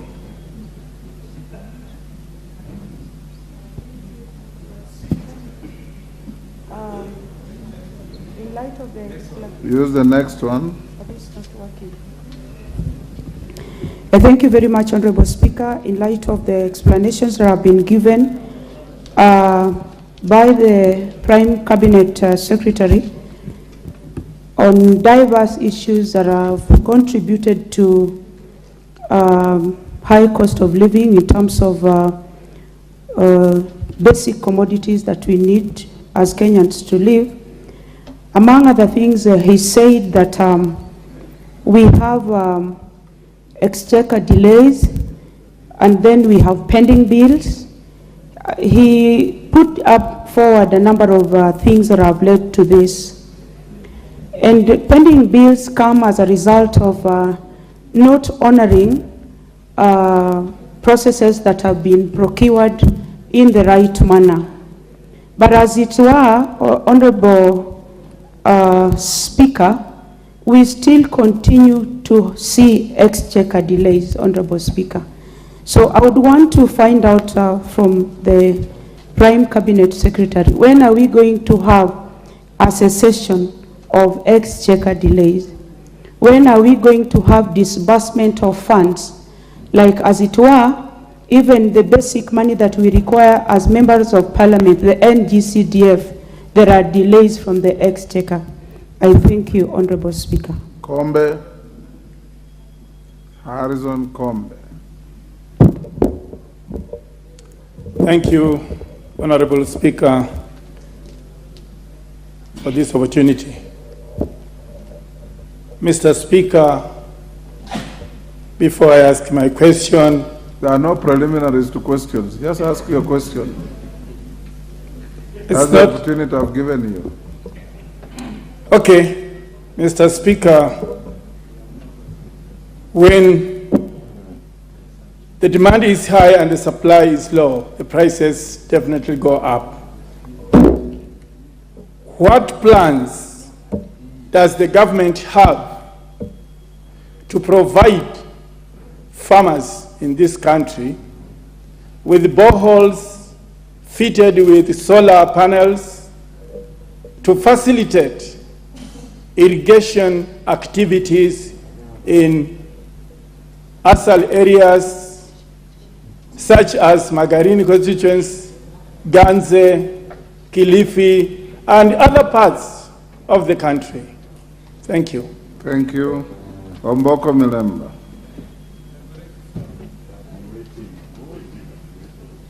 Where's the now, Honorable Speaker? Two things happened last in the 12th Parliament. 2019 October, we increased the debt ceiling to 9 trillion. But 2 months, to be exact, on 8th Wednesday, June of 2022, we increased the debt ceiling to 10 trillion. And the mover of that motion, who was Honorable Kimunya, did indicate that the specific reason for that increment was to make sure that the new government that will come to office settles down. Today, as well put by the Prime Minister, allow me to use that word, they only have fiscal space of borrowing of about 5 billion. Does it mean that therefore we were not exposed to correct understanding that the physical space for borrowing will be almost to a level of 1 trillion?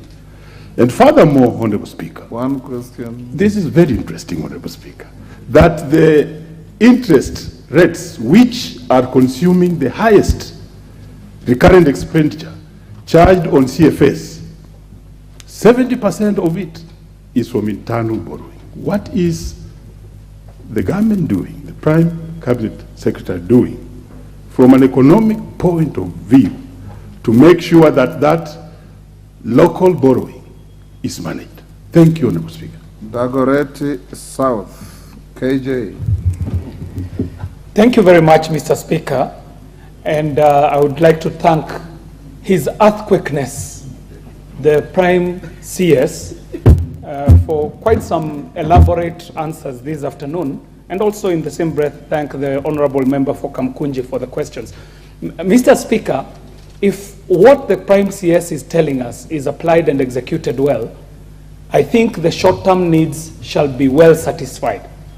But the people of Dagoretti South and the people of Kenya are keen to know, through this opportunity that the Prime CS has to address the nation through Parliament, to know what are the long-term plans, because it is the short-term planning that got us into the mess that we are in. What are the long-term plans for us as a country to be able to move away from rain-fed agriculture so that we are able to reduce the instances of such shortages? What are the plans to reduce the over-dependence on maize and rice as staple foods? And also, what are the plans on returning to organic, traditional, regional appropriate, and famine-resistant crops? And finally, Too many questions, only one. And the storage, Mr. Speaker, because if we don't apply the Joseph of the Bible principle, when we are in the instances of glut, we shall always suffer these instances. So what are the plans on storage when we have the excesses in food production? Thank you very much, Mr. Speaker. The member at the back, you are not on the screen. Member for Kabondo Kaspul or Kaspul Kabondo? Kasipul. Yes. Right. Thank you, Honorable Speaker. I want to first appreciate the answer which the Prime Secretary has given in reference to the relief food distribution. My question is, what economical value does it has?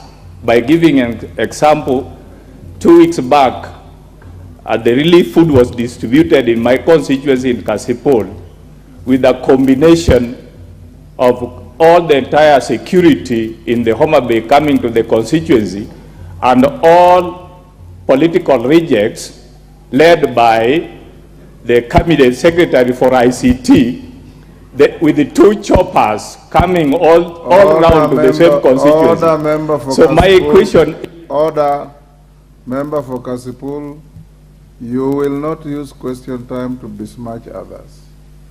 As far as I can take judicial notice, the minister called Owalo was not a candidate in any contest in the last elections. So it's unkind to call him a reject when he never presented himself for any choice. And it's good to be courteous to even those people you don't like.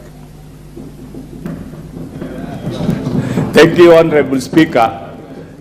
Thank you for your correction. Actually, you are right. Him is not a political reject, but the team. But the question is, what does economical value it brings when the relief food is brought and each person just get a half kg of rice with the entire team with the 2 choppers moving around? What economical value does it has in reference to food distribution? Prime Cabinet Secretary, you may answer those. We'll do a final round after this, so hold your horses. Mr. Speaker, let me pick up the issue of what do we do so that we just don't rely on rain-fed agriculture. Mr. Speaker, I want to state that one of the key planks of the Kenya Kwanza government is to intensify investment in dams, in ponds, and in also water harvesting. Only a few weeks ago, if I give an example, in Kwale, Magarini area, the president, and I was there, was launching the Mwache Dam. The Mwache Dam is an investment supported by the World Bank and the Kenya government. In total, it will cost about 18 billion shillings, and that dam will provide a lot of support and relief in sections of the coast.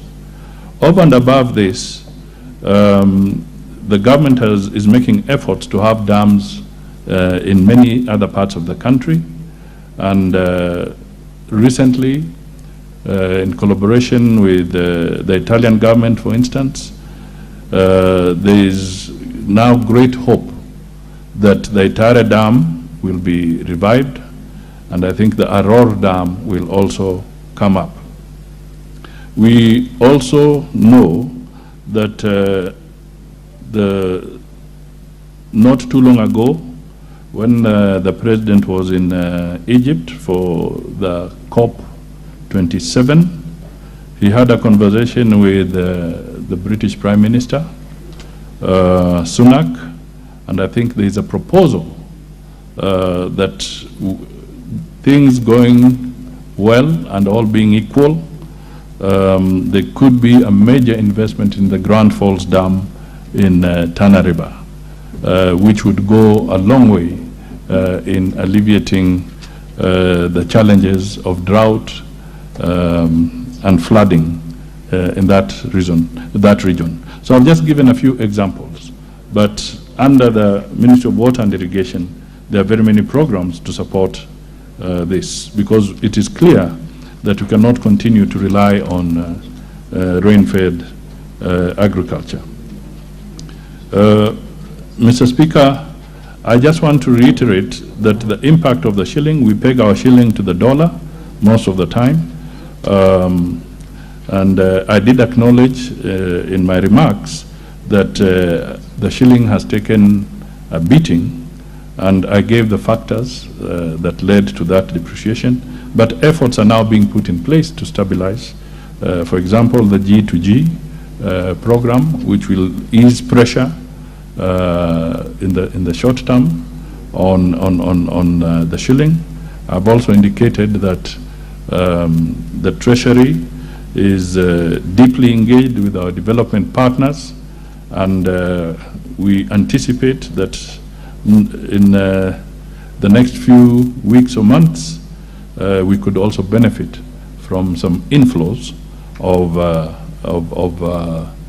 support from these development partners, and this will go a long way in also helping to deal with the depreciating shilling against other currencies. Mr. Speaker,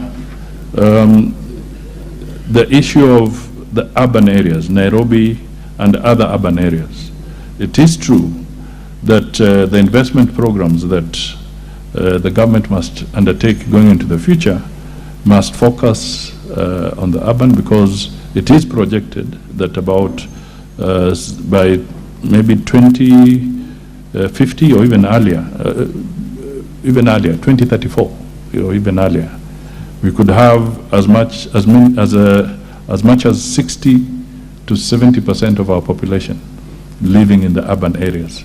So clearly, the focus and policies must be such that this new dynamic is taken seriously. But in the meantime, the cash transfers that have been going on have also been helping those who are needy within urban centers. It has not been exclusive to rural areas. The safety nets, the school feeding programs, they've been also covering some sections of our urban areas. Mr. Speaker, I want to state that the proposal made about looking at seed grass, I think it's a welcome suggestion, which our specialists can pursue further, particularly in support of the pastoralists in our country. So we take it in good stride, and it's something that we shall get our experts to pursue a little more and see how that can be strengthened. The exchequer delays are things we want to deal with, and to be able to deal with all this exchequer delays it's going to take what we'd call enhanced revenue enforcement, so that we can collect more resources that are supposed to be paid. We have to expand the tax base so that we are bringing in more people to be able to pay the tax. We also have to intensify the alternative dispute resolution mechanisms. And I can tell you that so far this has been yielding very good results, where billions of shillings that have been locked in disputes are now being unlocked by Kenya Revenue Authority. So we see this as a way of improving the issue of cash at hand. But I want to state to the Kenyan people that we are going this route because our physical leg room is so limited. There's very little space. As somebody pointed out, that our debts are mega, and therefore we have to really intensify and improve on the other areas so that we don't just continue on a borrowing spree. This is absolutely critical, I want to state here that we also acknowledge that there's been a delay, not just in some of the funds that support parliamentary activity, but even we have had a delay in disbursements to the county governments. And this is something we want to address. I've had a conversation, and the President has had a conversation with the Treasury to see how we can smoothen this process so that going forward we can distance ourselves from these delays, including the delays we saw in salary payments last time. These are challenges, and I would like Kenyans to appreciate that these are not overnight occurrences. We are going through what was a cumulative effect of consistent omissions and commissions over a very long period of time that has put us here.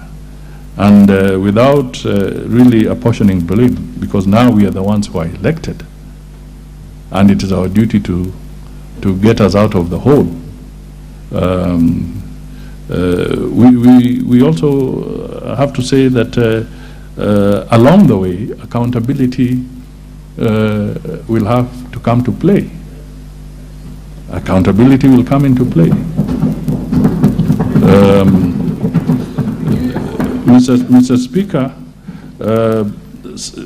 somebody would like to make it look like maybe the administration of Honorable Ruto is on an administration on a revenge mission.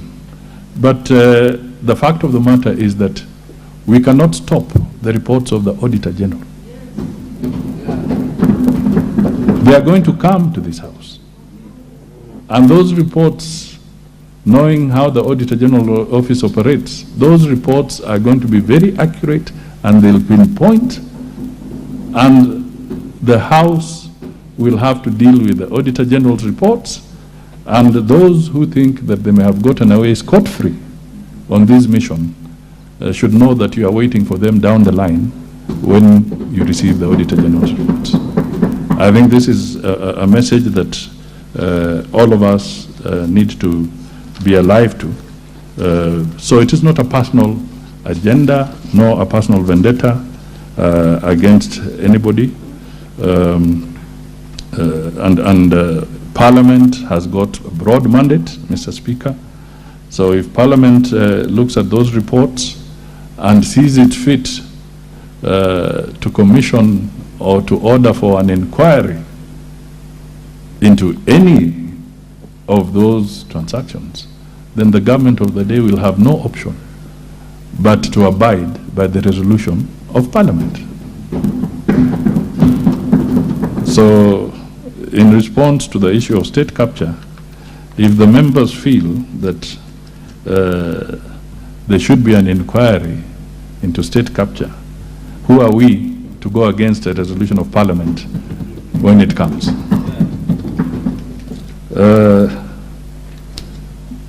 Mr. Speaker, I just want to state again that we are committed to the rule of law as a country, and that is what we also campaigned about. We said we wanted to have the rule of law, and we want to state categorically that nobody is above the law.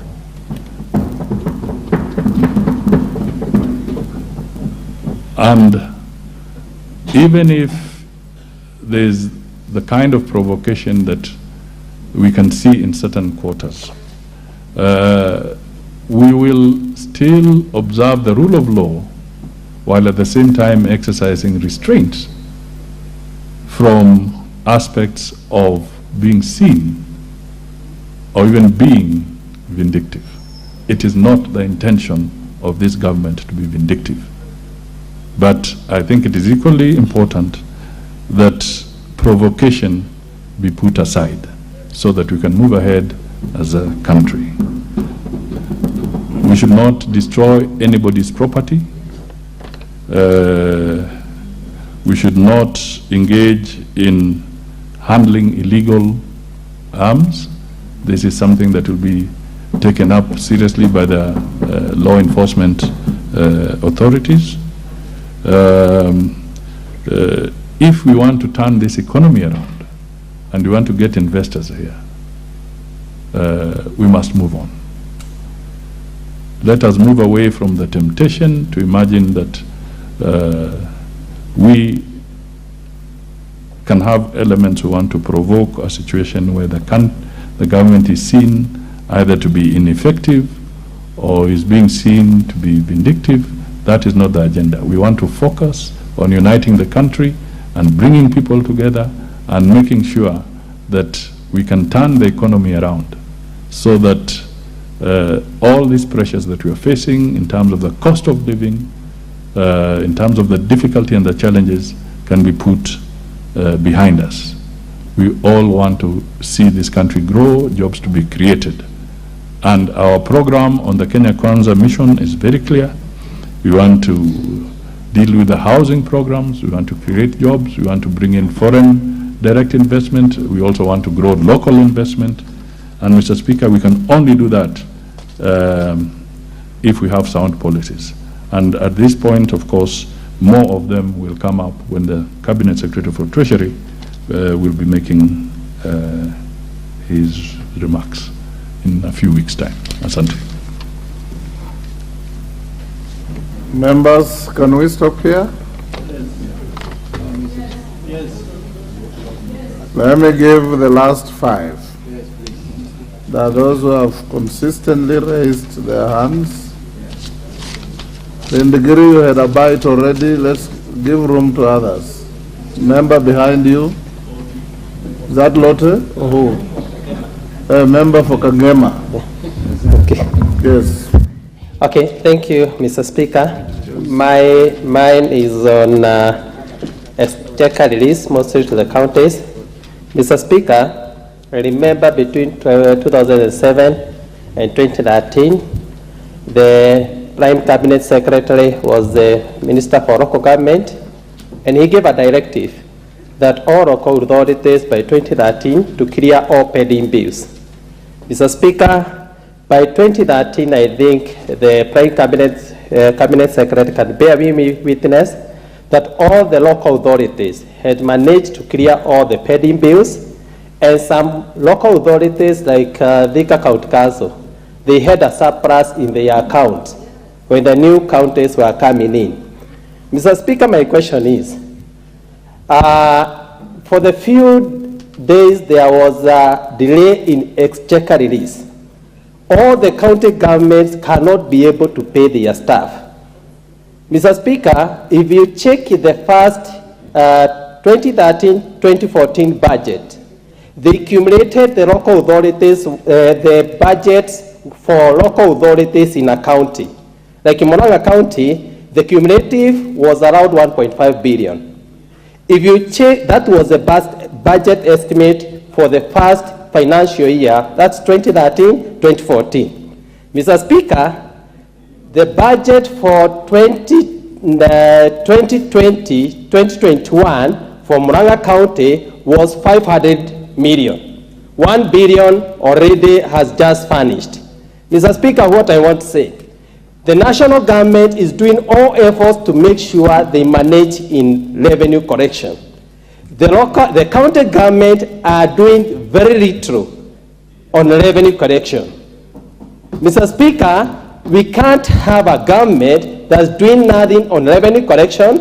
If you check 2013... Honorable Kihungi, you are making a speech. I gave you an opportunity to ask a question. Thank you. Mine is just to put it to the Prime Cabinet Secretary.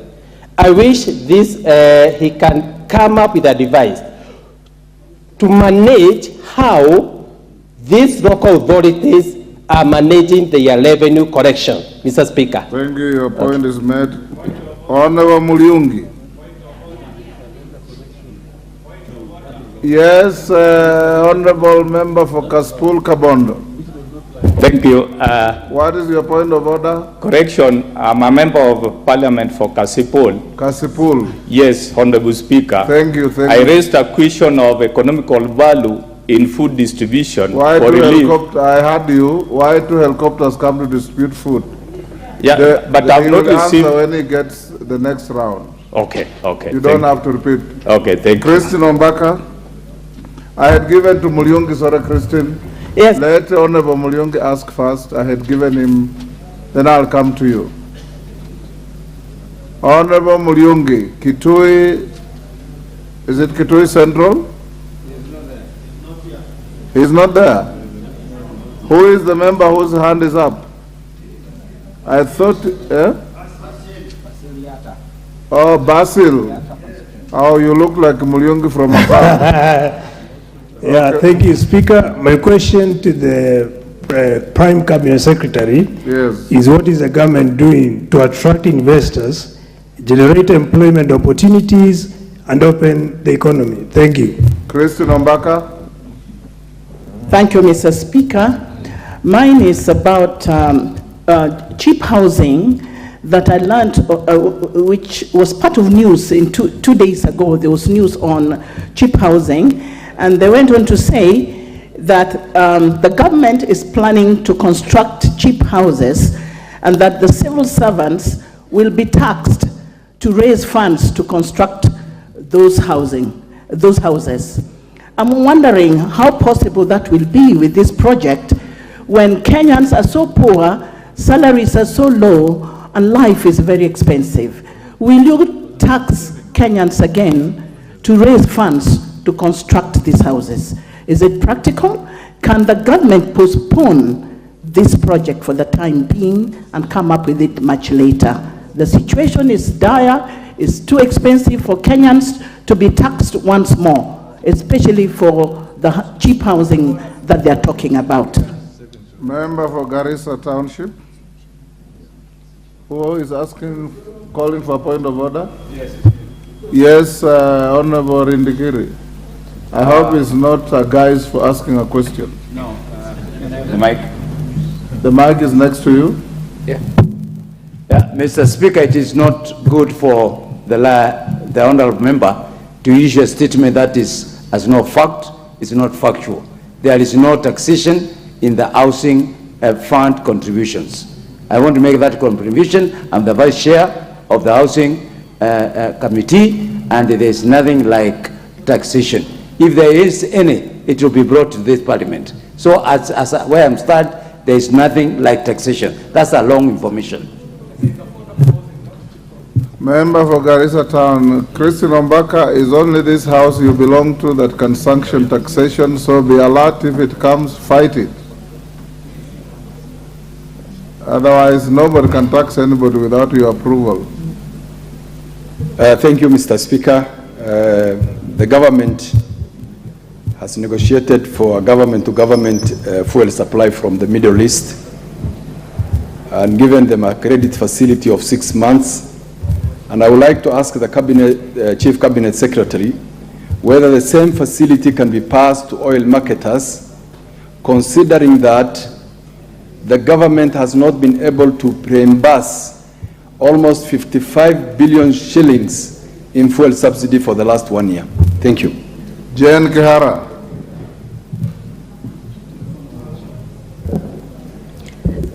Thank you, Mr. Member Speaker. for Naivasha. Thank you, Mr. Speaker. Mine is not directly a question. If it's not a but question, let me say this. Don't ask it.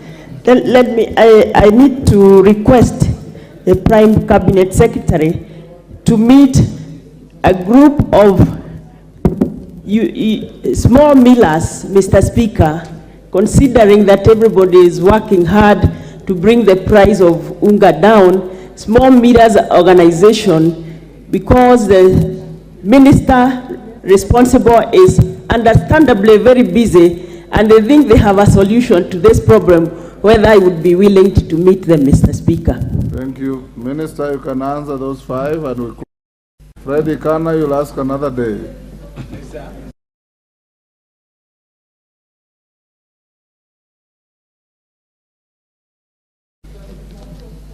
Okay, Minister, just hold. I'll give Rindikiri, Alice Nganga, and Ruku. I curtailed you earlier on. One quick question each.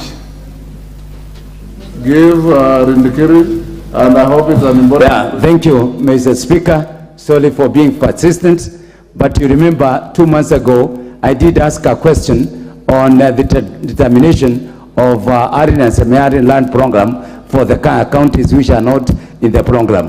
Mr. Speaker, I presented the question to the Minister of East Africa and ASEL. When I went there, Mr. Speaker, I was told the question need to be referred back to the Minister of Agriculture. I went to the Minister of Agriculture, I was referred to the Minister of Interior.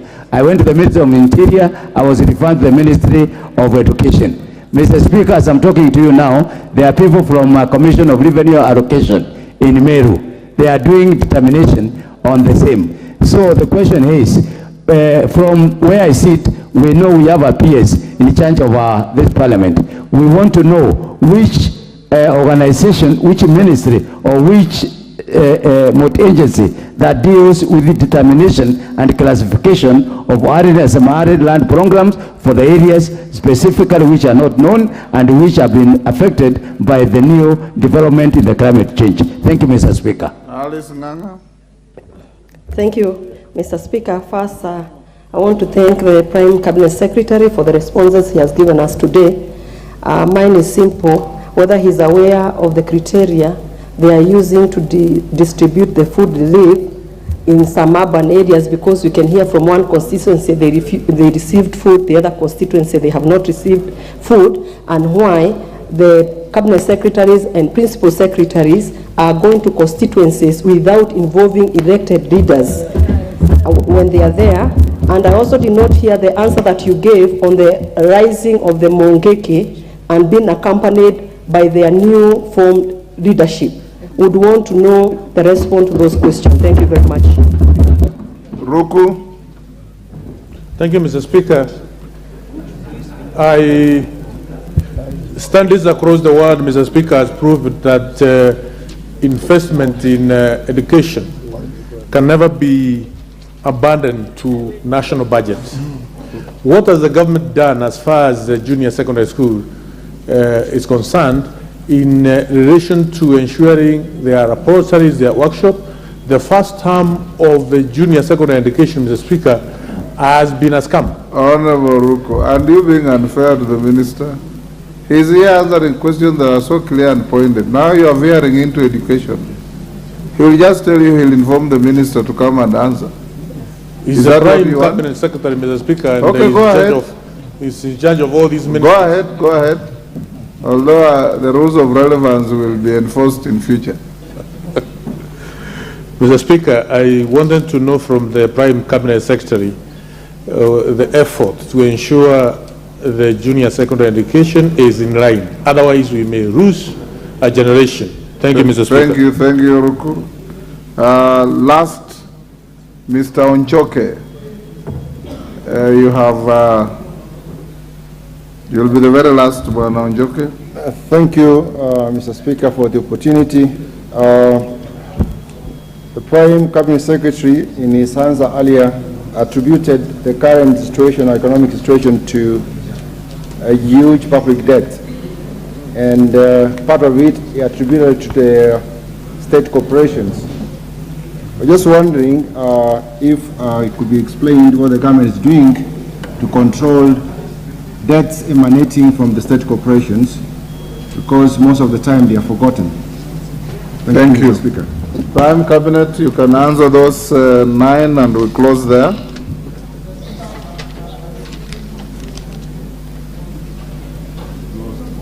Who is that? Mohammed, you'll have a bite another day. I'm afraid we must come to an end.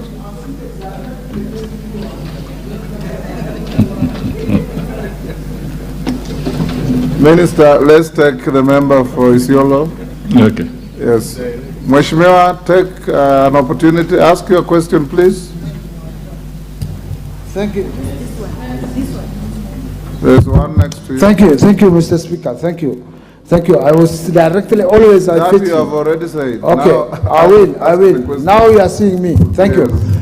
My question is, we have undergone the issue about drought, a very heavy drought for 4 years. And we've been thinking about interventions for all the departments and all the farmers. Pastoralists, I mean the ASAL and semi-ASAL groups, I don't know what we are going to wait in form of intervention from this government, because others are given fertilizers, others are given seeds. What are the pastoralists who have lost? Because in the real sense, the people who lost what they had were the pastoralists. Can't we have what we can call restocking? Because offtake, the Prime Cabinet Secretary said there was offtake. Whether it is the offtake of the drought or the government did an offtake, I don't know. But can we get something called, something tangible, which can be in the name of restocking? Thank you, Mr. Speaker. Honourable Member, actually, if you have been attentive, that question was asked and answered. The Prime Cabinet Secretary said they are not only focused on crops, they are going to help livestock farmers with restocking, provision of grass, and other support services. Go on, Minister. Thank you, Mr. Speaker. Let me deal with the question of Kaspul. Mr. Speaker, I think what I can say is that it is good that the food was delivered to the people of Kaspul, and we shall make sure that when we have support, we can continue to support the constituency. The issue of cost of delivery is a valid point, that as we deliver food to the needy, it must be done in a cost-effective manner. So it's appreciated. Mr. Speaker, there was the issue of subsidy, the 57 billion subsidy. Mr. Speaker, that was precisely the point I was driving home a little bit earlier when I was saying that the government had to terminate this very, very punitive subsidy around fuel, which was not really even altering the fuel, the pump prices of the fuel, the pump prices of the fuel. And we were spending, that is you and I, and the other Kenyans out there, were spending close to 16 to 20 billion per month to deal with this subsidy. So I do acknowledge there is indeed a pending portion of about 57 billion, but this was because that subsidy, if I may use the words I used earlier, was ill-advised. And we are now suffering the consequence of that. That is why we have eliminated that fuel subsidy. Mr. Speaker, the issue of housing, which was raised, to the best of my knowledge, no tax has been effected. I think there is a misinterpretation of a message that went out that we want to grow savings. And to grow savings, the issue was what becomes the contribution of the employer and the employee to the NSSF fund. That was the message. And I think it was then distorted to give the impression that we are talking about taxing for the low-cost housing. I hope that helps resolve that particular issue. Mr. Speaker, I also want to state that some of the measures we have pronounced here and many others are geared towards stabilizing the economy and in attracting foreign direct investment. We have, for instance, the special economic zones, which are being put, whether we are looking at the coast. We have seen measures where pronouncements from the national government are encouraging counties to also set up industrial zones, and the national government will match the funds they put on the table to be able to grow industrial zones all over the country in our 47 counties, among others. Sound monetary policy, the rule of law. The rule of law, because if there are people marching in the streets with mungiki and guns, surely those people are not attracting foreign direct investment, let alone local investment. So these are the kind of things that we say we have to grow out of those awkward practices and be able to move forward and get the country off its feet. Mr. Speaker, our constitution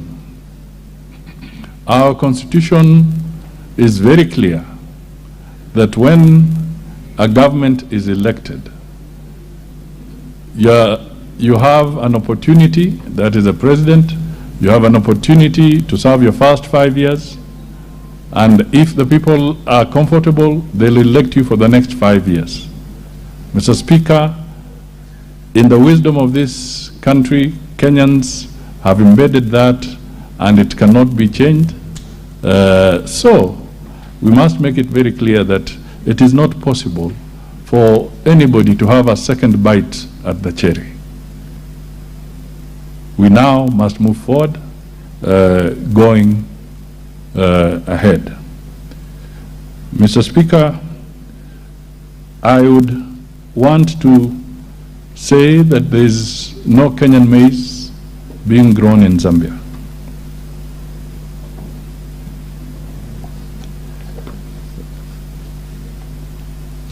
Mr. Speaker, I also want to say that we have to work hard and diversify our food crops and our diet so that we reduce the overdependence on maize.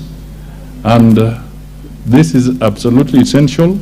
That is why I think I made some remarks that we are also encouraging the traditional crops, and we have issued seedlings in some of these, for some of these crops, so that we can have diversity.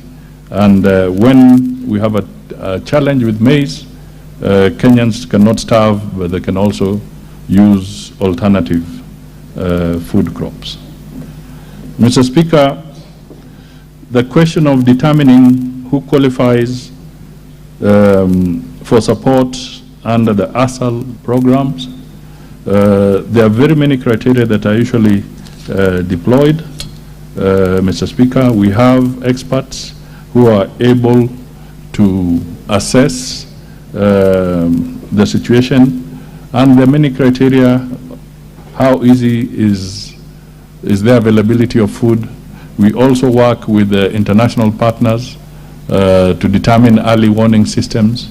There are various surveys that are conducted to be able to know who are the most vulnerable groups. So there are many, many different parameters that are used to determine who would be needy when it comes to support.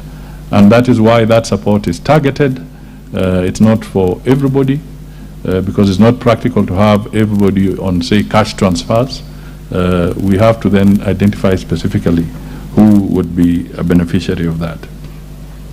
I want to say that as county governments, the message of them enhancing their own local revenues is absolutely important. As much as the Constitution says that we have to have a revenue share, I think it is important that they also look at their own revenue sources and be able to upscale them. Mr. Speaker, there was the issue of state corporations. I want to say that this is something that we will bring to the table, and I would like to appeal to members of parliament on this particular area, and my appeal is as follows. When the Abdi Kadir committee made its report on public state enterprises, at that time there were 262 state corporations or sagas or parastatals. And the intention of that report was to reduce the state corporations to 150 because a lot of them are a drain or a big load to the exchequer. Unfortunately, I have to report to the House that from the time that the Abdul report was made to date, there are now not 262 government agencies, but 350 plus. So instead of achieving the reduction, there has been a growing of these public enterprises. So I want to appeal to members of Parliament that if you are proposing your bills, and you have a right to propose your bills, I would request that you critically reflect on whether it is necessary to create another agency within the bill that you are proposing. Because as we speak, we are aware that there are many private members' bills on the table that are in the pipeline, and a lot of them are still proposing the creation of other public entities. It's not tenable, it's not sustainable. We have to rethink. A lot of the public enterprises that we have today, you can simply amend some of the laws and broaden their scope rather than duplicating entities that are repeating basically the same thing. So this is a very, very passionate appeal to this August House that please scrutinize those bills so that we are not in the habit of creating more state agencies. Otherwise, what should ministries be doing? Unless it's extremely essential to create them, I would seek the intervention of the House in making sure that those bills can now help in shaping the economy as we go forward. On the issue of the junior secondary school, this is a big challenge. Honorable members, there's a task force that was appointed by the President to look at the challenges around the CBC. This task force is about to conclude and submit its report, which will guide us on how we can navigate this very, very sensitive aspect, that is education of our children, which is so close to our hearts and also at the soul of the nation. That how do we manage this process and do the right thing? Because, ladies and gentlemen, the fact is that what the task force is doing now is something that should have been undertaken, in all honesty, before the CBC was put on the table. But now that it is with us,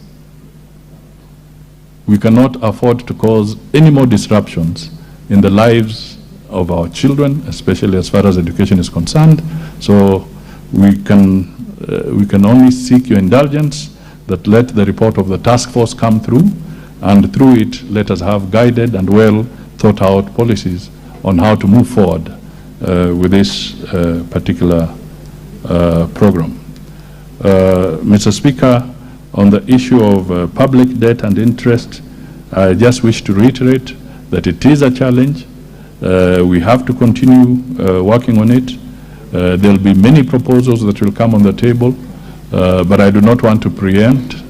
But I want Kenyans and Parliament to appreciate that it is not in our interest as a nation to default in any of our obligations.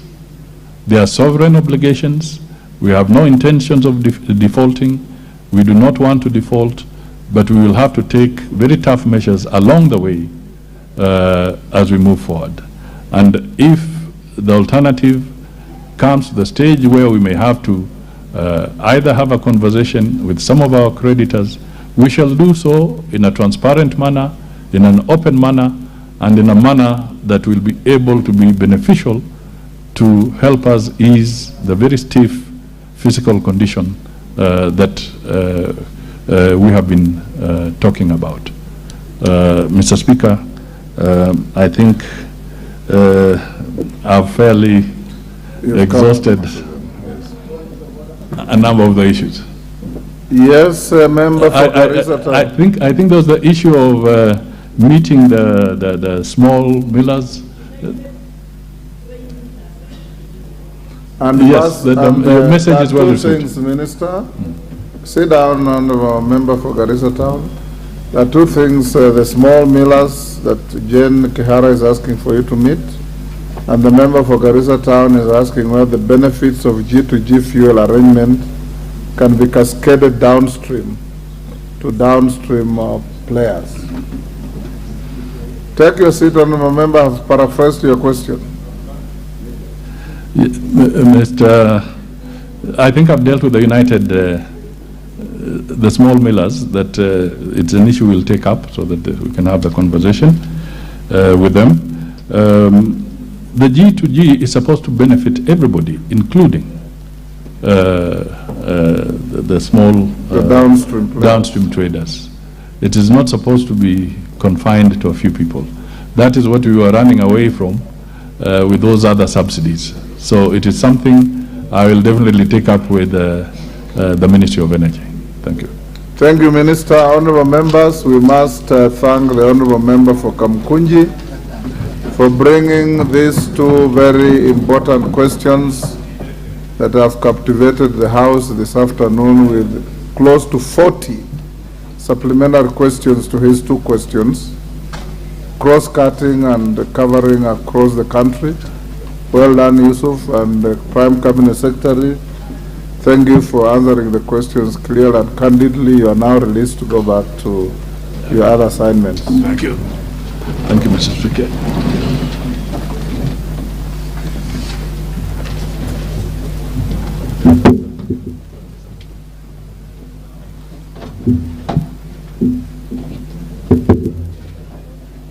Who is opening up this?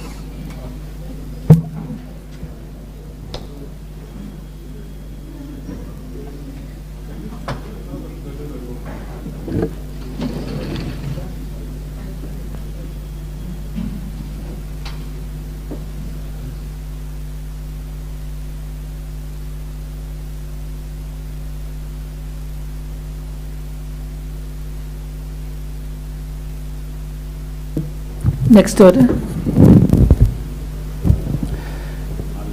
Order number 8, motion, ratification of the 3 Hague conventions relating to matters of children. The Honorable Alice Nganga. Thank you, Honorable Speaker.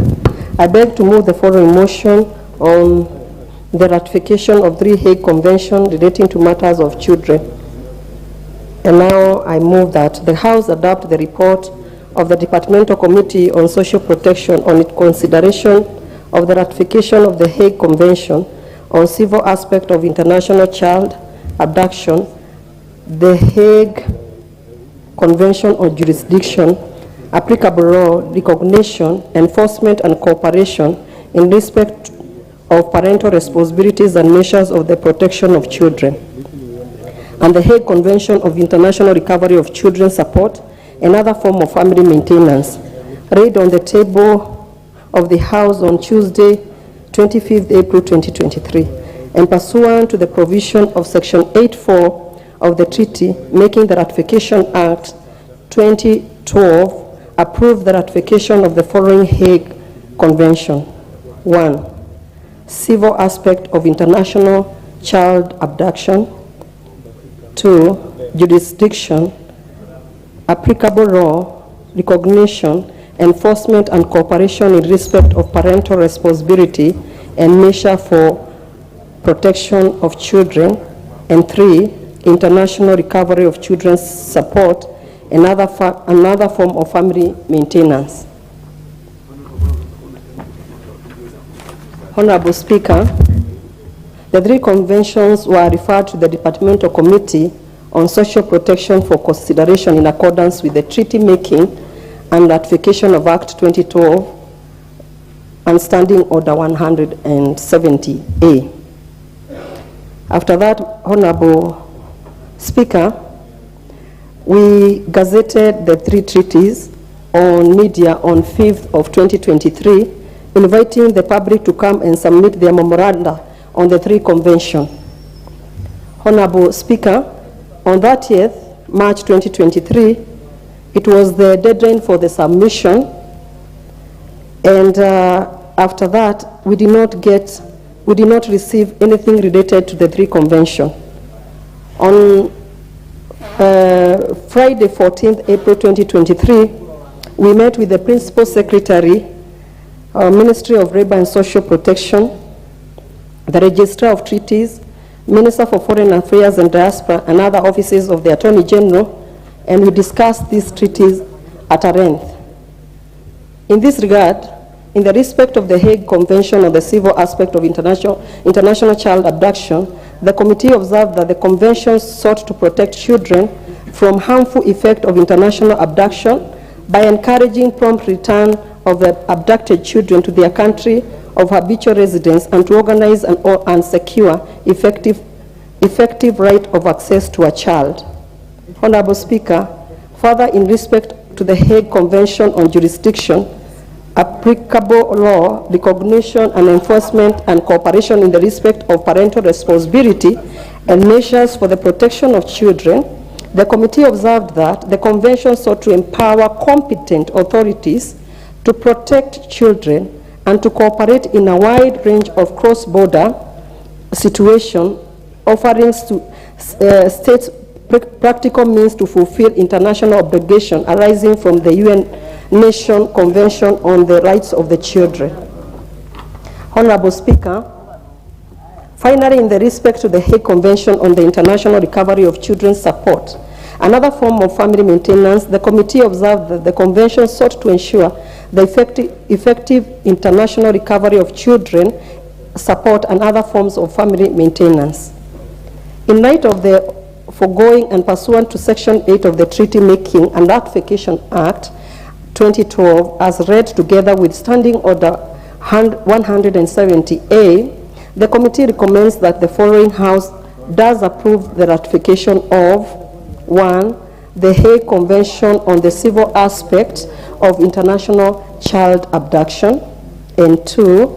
The Hague Convention on Jurisdiction, applicable law, recognition, enforcement, and cooperation in respect of parental responsibility and measures for protection of children, and 3. The Hague Convention on the international recovery of child support and other forms of family maintenance. Honorable Speaker, allow me to note that the approval of 3 conventions is a landmark, and today is indeed a very historical day for every child in this country, for every woman in this country as well as men. Why do I say so? Once this House approved the ratification of 3 conventions, gone will be the days where men or women abscond their duties by impregnating our Kenyan women and running away in other countries to avoid taking care of their children. Honorable Speaker, I would also like to point it out. When Thika Superhighway was being constructed, we have so many Chinese children who are left behind because the contractor was from a Chinese country, and once they were done with constructing the superhighway, we were left with so many Chinese children behind. But you know, the Kenyan women, they don't know where they can get their fathers because they left the country. But with this treaty, gone are those days when you start looking for the father of the child. Madam Speaker, gone will be the days where women run away and leave their children behind and go and hide in diaspora with zero parental responsibility. Honorable Speaker, gone are the days one parent takes away children and flee to another country and limit access to one parent. Honorable Speaker, 2 weeks ago I had visited Canada, and while I was there, I met this woman or this lady who they moved to Canada as a family. But later down the line, the father of the children, or the husband to the woman, came back home to Kenya and left the woman who was not working, came back to Kenya and left them there. He did not care what they were going to do or what they were going to feed on or what the children were going to use to go to school. And this treaty is coming to stop that. And Honorable Speaker, that's why we are asking as the committee we adopt this treaty so that we can protect our children. These three conventions, simply put, would allow Kenyan women or men who have judgment issued by Kenyan courts, either for custody or parental responsibility, maintenance of return of a child, to just walk to our Attorney General's office and deliver the judgment there. The Attorney General office would then coordinate with our Ministry of Labor and Social Protection under the National Council for Children's Service and our Ministry of Foreign Affairs to have the judgment taken to a foreign mission in the foreign country where the parental avoiding parental responsibility is hiding. Our foreign mission will then coordinate with the authorities of the foreign countries, which is also part to the convention, to trace the runaway parent, and the order shall be enforced if it was issued in the Kenyan courts. This is a historical day indeed for our country, and it is a legacy. I pray that the Committee on Social Protection for the 13th Parliament shall be remembered for years to come. Honorable Speaker, this is certainly a great achievement for the children of this country, and as a chairperson of the Committee on Social Protection, I am proud to have been part of this journey. Recently, like I have said, we have seen so many women as well as men suffering because one parent has decided to run away from the responsibilities they are supposed to be doing. But with this treaty, it is going to stop that. Finally, Honorable Speaker, allow me to thank the members of this Committee on Social Protection for their diligence in concluding the consideration of these three Hague Conventions, which are very technical in nature. The last Parliament did not consider the convention despite having been submitted by the executive. I am particularly happy that the members of this committee did not prioritize the consideration of the convention, despite having lots on their trays as pending business. Allow me to also thank the Secretary of the committee for facilitating the conclusion of these three conventions. Honorable Speaker, it is good to note and to let the House know, once the House adopts this report, we will walk to the Ministry of Foreign Affairs and deposit our report to them, where after that, the Ministry of Foreign Affairs and some of the committee members will fly all the way to Hague to make sure that Kenya has become one of those countries who are protecting their children. With these few remarks, it is my pleasure and duty, proud moment for the children of Kenya and men and women of this great country, that I beg now to move this motion and urge the House to adopt this motion. And also, Honorable Speaker, I want to request Honorable Hillary to second the motion, the Vice Chair of the committee to second the motion. Thank you very much, Honorable Speaker.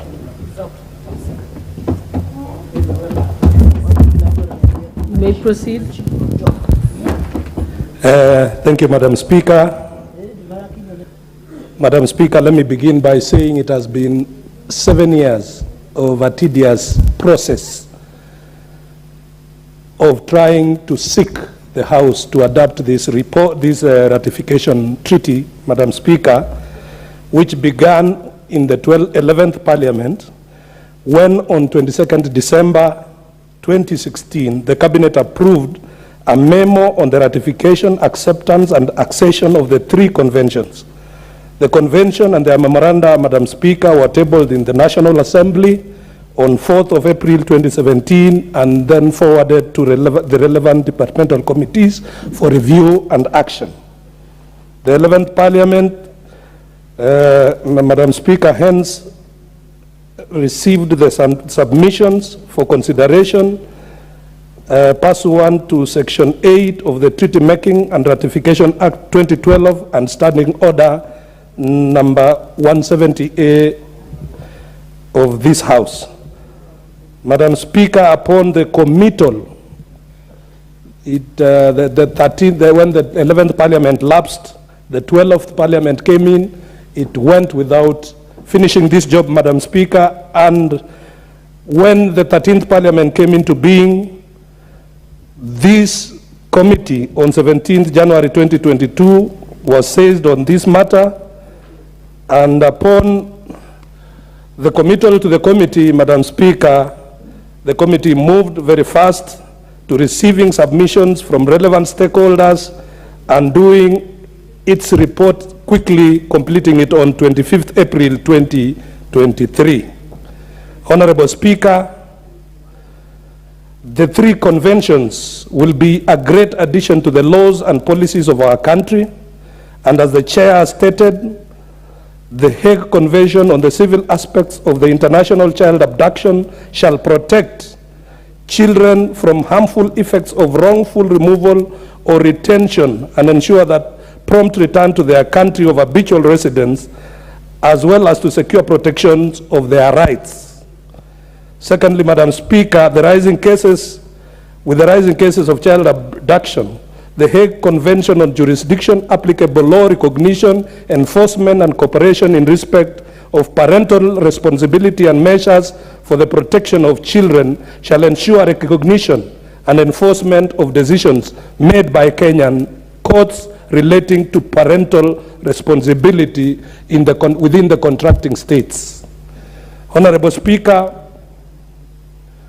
I therefore urge this House not to delay further the ratification of these conventions, and it is important to note that these conventions are retroactive and can therefore be applied to prosecute matters that happened in the past for which the cases are still pending, including the cases Madam Chair has alluded to of the superhighway parents.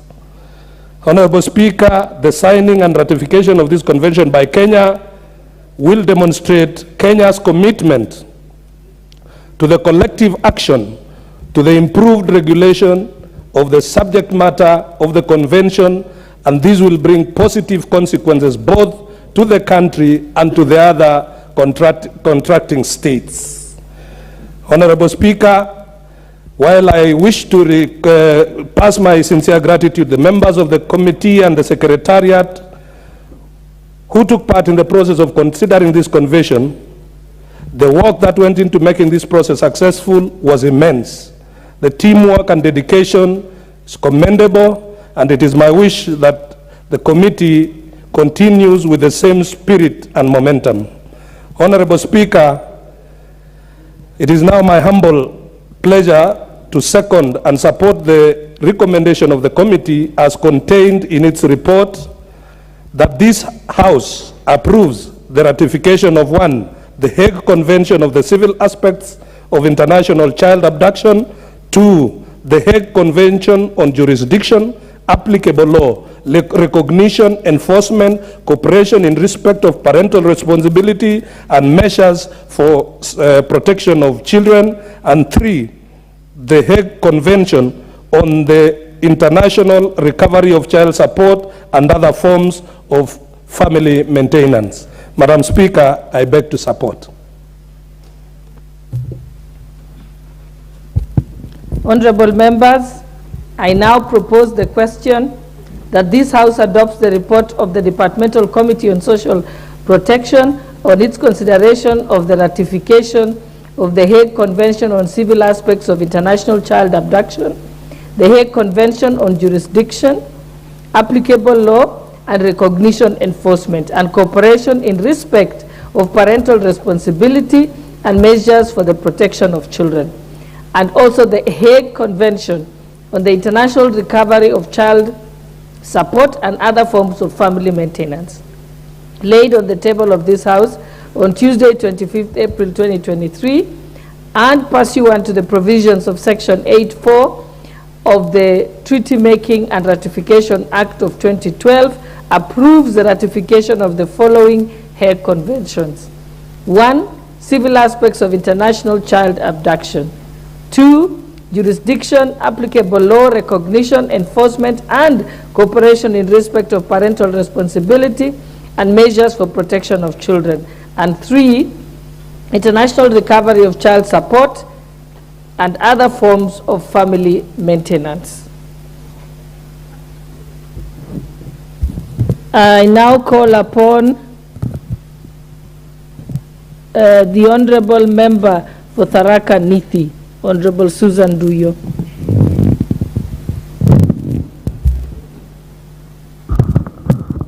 Okay, thank you, Madam Speaker, for giving me this opportunity.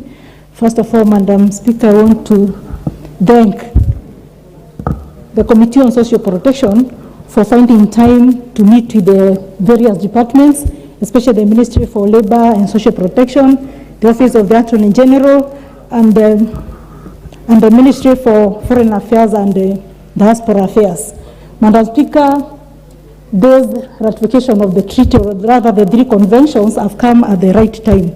Madam Speaker, I've been a children officer for quite some time, and I am able to understand the harmful passages that people in Kenya, the Kenyan children and the parents are going through. Madam Speaker, especially the issue of abduction. Abduction is an issue that has been being performed in Kenya, and especially in children's homes, whereby foreigners come into this country, abduct our children and run away with them. And a case in Imenti South whereby a parent came to learn that the child that disappeared from home and already been adopted by a foreigner. And getting this child has quite been very difficult. Madam Speaker, with these treaties and these conventions, especially the Convention on Abduction, we are very much assured that as Kenyans, when our children are abducted or when they are retained wrongfully, we're able to get them through the central authorities, especially when they are countries that are states to those conventions.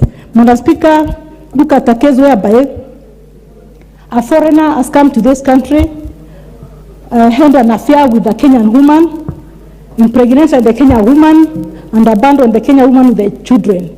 There are foreigners who come to this country, move around with our women in the name of getting married to them, and when they are parting ways, they run with our children, and our Kenyan women or the mothers have no access to these children. Madam Speaker, with this treaty, with these 3 conventions, our parents in Kenya who have been denied access to their children through their running away with the foreigners are able to access their children and also attain the parental responsibility.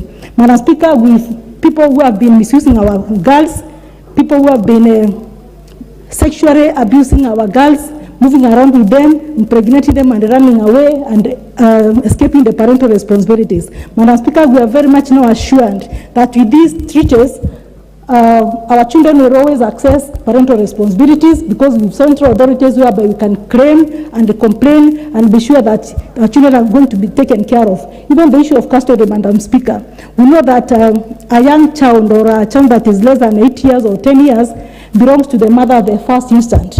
Madam Speaker, even with this case and even with the Kenyan Children's Act of 2022, we have people who don't care that we have to run away with our children, we have to avoid the parental responsibilities, we have to deny their mothers the initial custody. Madam Speaker, with these 3 treaties, Kenya is going to some place. That's why, Madam Speaker, I really request and urge this Honorable House to adopt these 3 conventions so that Kenyan children can be taken care of. Madam Speaker, thank you, and thank you, the House. Thank you very much. I now call upon the member for Migori County, Honorable Fatuma Mohammed, also known as Fullnet. Thank you, Madam Speaker. Not also known as Full Network. Thank you, Madam Speaker, for this opportunity. I stand with authority as a mother, as a daughter. That means I'm also a child. I support this convention. It has become a norm for our young girls, and to be specific, the white men walk into this country, they leave their families behind in their countries where they come from, they cheat our little girls, get them pregnant, and then leave them there, knowing very well there is nowhere this girl will get help from. I have a case that I'm very sympathetic with. And to mention, a Dutch citizen came here, got a 26-year-old girl pregnant, frustrated the girl. The girl went into depression in Malindi. She got cancer. The girl was moved back to Nairobi to live with their family, with the girl's family. The girl died, frustrated. And all the man was doing was push the girl to death. All the time he would call and tell the girl, anyway, you're going to die, you're a moving dead body, all sorts of things.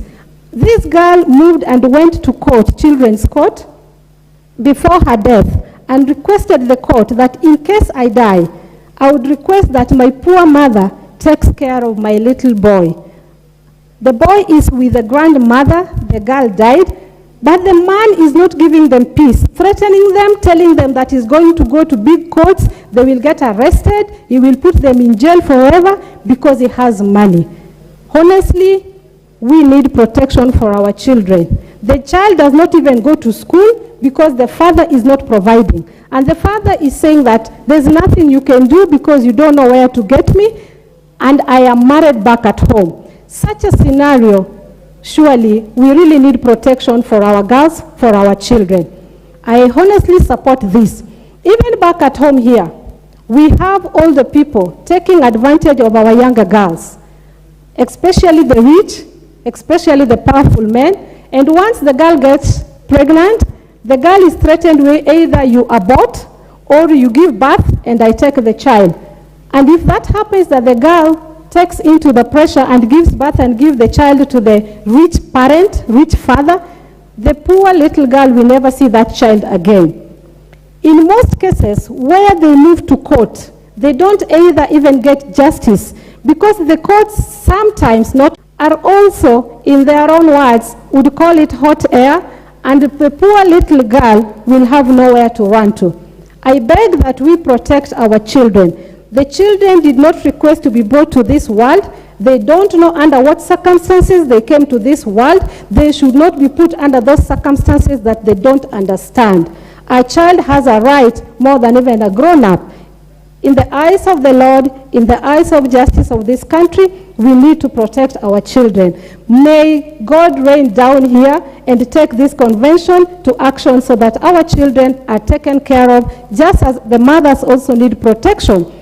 Because some of the women that give birth to these children, also sometimes divorce do happen.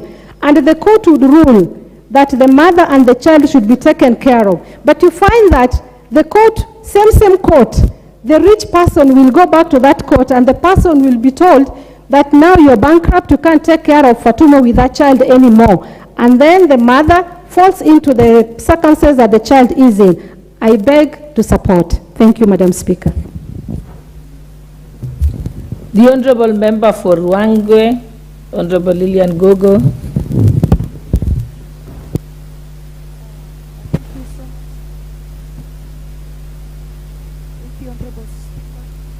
I think I need another mic.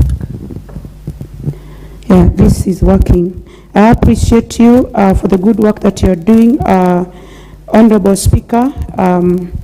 A very good representation of the women folk. I belong to the Committee of Social Protection as a member, and I want to thank my chairperson and the vice chair for well articulating the issues on the three conventions that we have brought to the floor of this House, Honorable Speaker, for debate so that the House can approve the ratification of the three conventions. Honorable Speaker, from the point where I stand, a lot of discussion was put on this to see the pros and the cons of the ratification of these particular conventions. And it is important in the interest of our country, as Kenya, to join in the community of nations to ratify conventions that are beneficial to our great nation, Kenya. Honorable Speaker, these particular conventions are also in line with the supreme law of the land. that is the Constitution of Kenya 2010, under Article 53, that provides for the protection of the great children that are born of Kenyan and non-Kenyan nationals. It is important, Honorable Speaker, that our children are not subjected to abuse, neglect, harmful cultural practices, all forms of violence, Honorable Speaker, inhumane treatment and punishment, and hazardous and exploitative labor.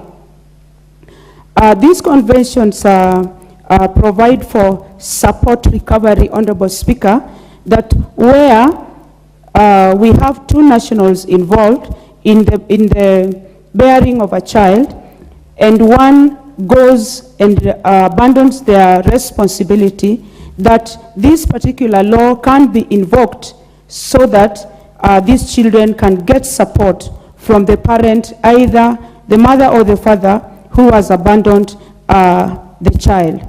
Also, there is also parental responsibility, Honorable Speaker, which is also provided for in the Children Act that was passed in 2022, the Children Act 2022, that allows or provides for equal responsibility in parenting.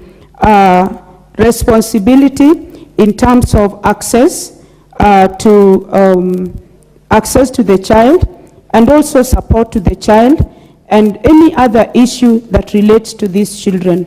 Honorable Speaker, we find more often than not other nationals leaving their children in Kenya, especially if they come to Kenya to work, or they may come here also for conferences, and at the end of the day, Honorable Speaker, we find their children littered all over in Kenya, leaving especially our young Kenyan girls who are lured into having sexual responsibility with these outsiders or these visitors. They leave their children behind, Honorable Speaker. And some of the girls who are lured into these kinds of acts, Honorable Speaker, some of them are underage. And in case this happens, Honorable Speaker, then with this particular convention can be invoked together with our local laws. Honorable Speaker, other than the highway children, we also have the Batuk children that are being left in Nanyuki, where we have the British Army training unit in Nanyuki in Kenya. And this is a matter that was clearly followed by the last Parliament, 12th Parliament. I was a party to it. And the ratification, if the House approves the ratification, Honorable Speaker, it's going to be a move in the right direction. And I support this particular move by the committee. I know it's going to benefit our children, Honorable Speaker. I thank you for the opportunity. Member for Trans Nzoia County, the Honorable Lillian Sioi. Thank you, Madam Speaker, for giving me this chance to support the adoption of this motion. I stand here as the women rep of Trans Nzoia, and I'm here to articulate issues to do with women, of which this one is attaching us directly, Madam Speaker. Madam Speaker, our women or our girls in our constituencies or in our country have really suffered under the hands of the foreigners and even our men here. Madam Speaker, I support this because our girls, despite having measures having been put across for them to be supported in case the marriage is not there, our girls are still struggling, because most of the time it happens for a shorter period, and within no minute they are left again to continue struggling alone, or go back to courts to go and complain again that the children are not being supported. So, Madam Speaker, I want to say, I also have one girl who has really suffered because she gave birth with a white from Italy, and she gave birth to 2 children, and as I speak now, the girl is struggling alone. And you know, the children are in primary schools of which it's even difficult for some of us to support them because we are not supposed to give bursaries to primary students. Instead, we give to secondary schools. So, Madam Speaker, I support this because our children are really suffering in the hands of the foreigners. Thank you so much, Madam Speaker. The Honorable Member for Busia County, Honorable Catherine Omayo. Thank you, Madam Speaker. I support this motion. First of all, children belong to the government. Sometimes where a mother or a responsible adult is not involved, I think we should up our game as a government to make sure that all children in Kenya are protected and get their rights from when they are born. These incidences have been happening year in, year out, and in a million years, we are still here talking about this. I think it is a responsibility of all of us, whether with limited education or not. Once a child is involved in a family or a community, we should all be on guard to see how they are raised, the environment, what they are getting as they are raised, and if maybe because of poverty, some people neglect and it reaches to this level where children are at danger, then I think that's when the children departments in every maybe towns are supposed to go out of their comfort zones. Many times we have been called in my county, in a children's office, to go and take some of these children, and as they seek to get to the bottom of the line why the children have been neglected or they have been reported to have gotten lost, we are asked to help, and yet facilities to even shelter these children in every county, I don't think they are there. So there are so many other things that actually make this a little complicated, and yet it is not supposed to be complicated. So I support this motion, and I know that where Kenya is today after independence, we should be implementing more things than theoretically narrating. Thank you. Thank you. It looks like this motion is women top heavy. I can see the Honorable Member for Sirisia, Honorable John Waluke. Thank you very much, Madam Speaker, for giving me a chance also to contribute on this very important motion, Madam Speaker. The adoption of this motion, Madam Speaker. Madam Speaker, it is important for us as a House to make sure that we adopt this report, because our children, Madam Speaker, many people have been taking our children, some going to them to abroad without the permission of even the parents. Many children, Madam Speaker, have been reported to have gotten lost. People steal children in hospitals, in homes, in town, Madam Speaker. So we need to put very strict laws that can protect our children, Madam Speaker. Madam Speaker, when we speak on this motion, I've seen my colleagues, women MPs, talking mostly protecting a girl child, Madam Speaker.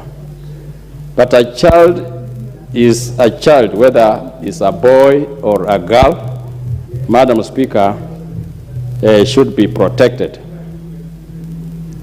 Madam Speaker, Article 53 of the Constitution, Madam Speaker, protects children of this country, all children of this country, Madam Speaker, and citizens of Kenya, Madam Speaker.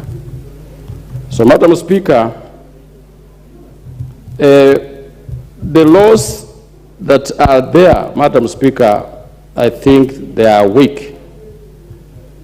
And this is the time I want to thank the member who brought this motion, Madam Speaker. And as the House, Madam Speaker, this is the time to adopt this report, Madam Speaker, so that we protect children of this country. Thank you, Madam Speaker. Thank you. The Honorable Member for Funyula constituency, Professor Dr. Wilberforce Oundo. Thank you, Honorable Speaker. We were being worried that the debate was being hijacked by our female colleagues, yet the process leading to the child is a two-way traffic. It's very unlikely to happen one-way traffic, at least not the conventional or the traditional way. Honorable Speaker, as I stand here to look at the Hague Convention on Civil Aspects of International Child Abduction, the Hague Convention on Jurisdiction Applicable Law, Recognition, Enforcement, and Cooperation in respect of parental responsibility, and measures for the protection of children, and thirdly, the Hague Convention on International Recovery of Child Support and other forms of family maintenance. Honorable Speaker, it's being presented here pursuant to the relevant standing order, the question that requires any convention or any treaty must be ratified in this country for it to be part and parcel of the laws of Kenya. Standing order number 216 likewise compels the National Assembly to process any treaty that's presented before it. Honorable Speaker, we have raised these concerns in the past, that the treaty-making act is designed in such a way it never gives the people of Kenya, or the people of Kenya specifically, any chance to review and enrich these various treaties and conventions. It is given as it is, take it as it is, and the most drastic aspect, you either approve or reject it. But since it contains some positives concerning the people of Kenya, we have tended to approve it in its entirety, even though there could be points of objection. And probably this, Honorable Speaker, lends to the statement by the Registrar of Treaties in the Ministry of Foreign Affairs and Diaspora Affairs, Ambassador James Waweru, when he observed that there is, when you look at paragraph 78 of the report, that there is need to sensitize the judiciary and key government ministries and departments on the obligations under this convention. We are ratifying a treaty where probably the people, the organs that are mandated to implement the same, have not been sensitized adequately, and therefore we are going to spend very many years grouping the dark. But as we have always said, at any given time, the welfare and the best interest of the child should precede any technicalities. And that's why when I stand here today, I support the adoption of the various treaties. Honorable Speaker, let us be very clear from the word go that child protection, child welfare is a shared responsibility. And the Constitution clearly says a child belongs to both mother and father, regardless of the economic, political, social, or whatever status of either of the parents. And that's why you find our courts have been very progressive in the interpretation on the issue of child welfare, child custody, child maintenance between the various parties. Honorable Speaker, it has been a tendency in this country, and I want to echo the sentiment of Honorable Alice Nganga, being the MP for Thika and Thika Road, which is the case example of children. The girls will wake up in the morning, they have children, but they're unable to distinguish between the same looking Chinese to know who is the father. They would walk there in the morning, all of them squinted eyes, they're unable to tell who is the father. I would want to imagine that there must be a process, either scientific or non-scientific, that can allow our girls to identify among these Wazungus. You know, Wazungus, Chinese, and the rest at times tend to look the same, Honorable Speaker. So when you look at them like the Koreans, the Japanese, it's difficult to tell who the difference between the two. Honorable Speaker, if you would add just a second or a minute so that I drive a certain point. That's okay. Honorable Speaker, therefore, we must revert back. That's why we are saying these conventions are not domesticated. Because at times, once those guys run away, you know, they will take you to a ping pong game. Say, now let's go for DNA. They will look like, they go to DNA, it reads negative. So the girl is left in tears. He does not know who is actually the father of the child. So therefore, Honorable Speaker, as we domesticate this, we need to look at our various acts of acts.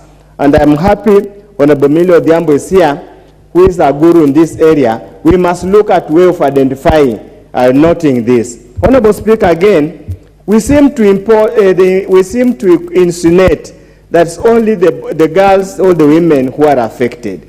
There are also very many cases where women are abandoning children in the village to go work in Dubai, in Arab countries, and fail for child support here.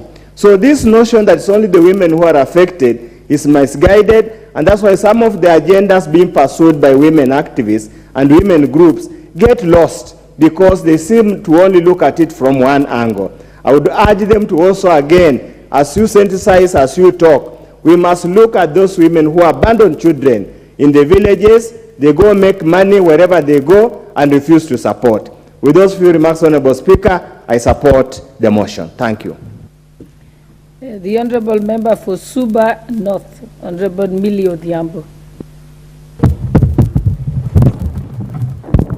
Thank you, Madam Speaker, for giving me this opportunity to support the three conventions that have been presented by the Committee on Social Protection.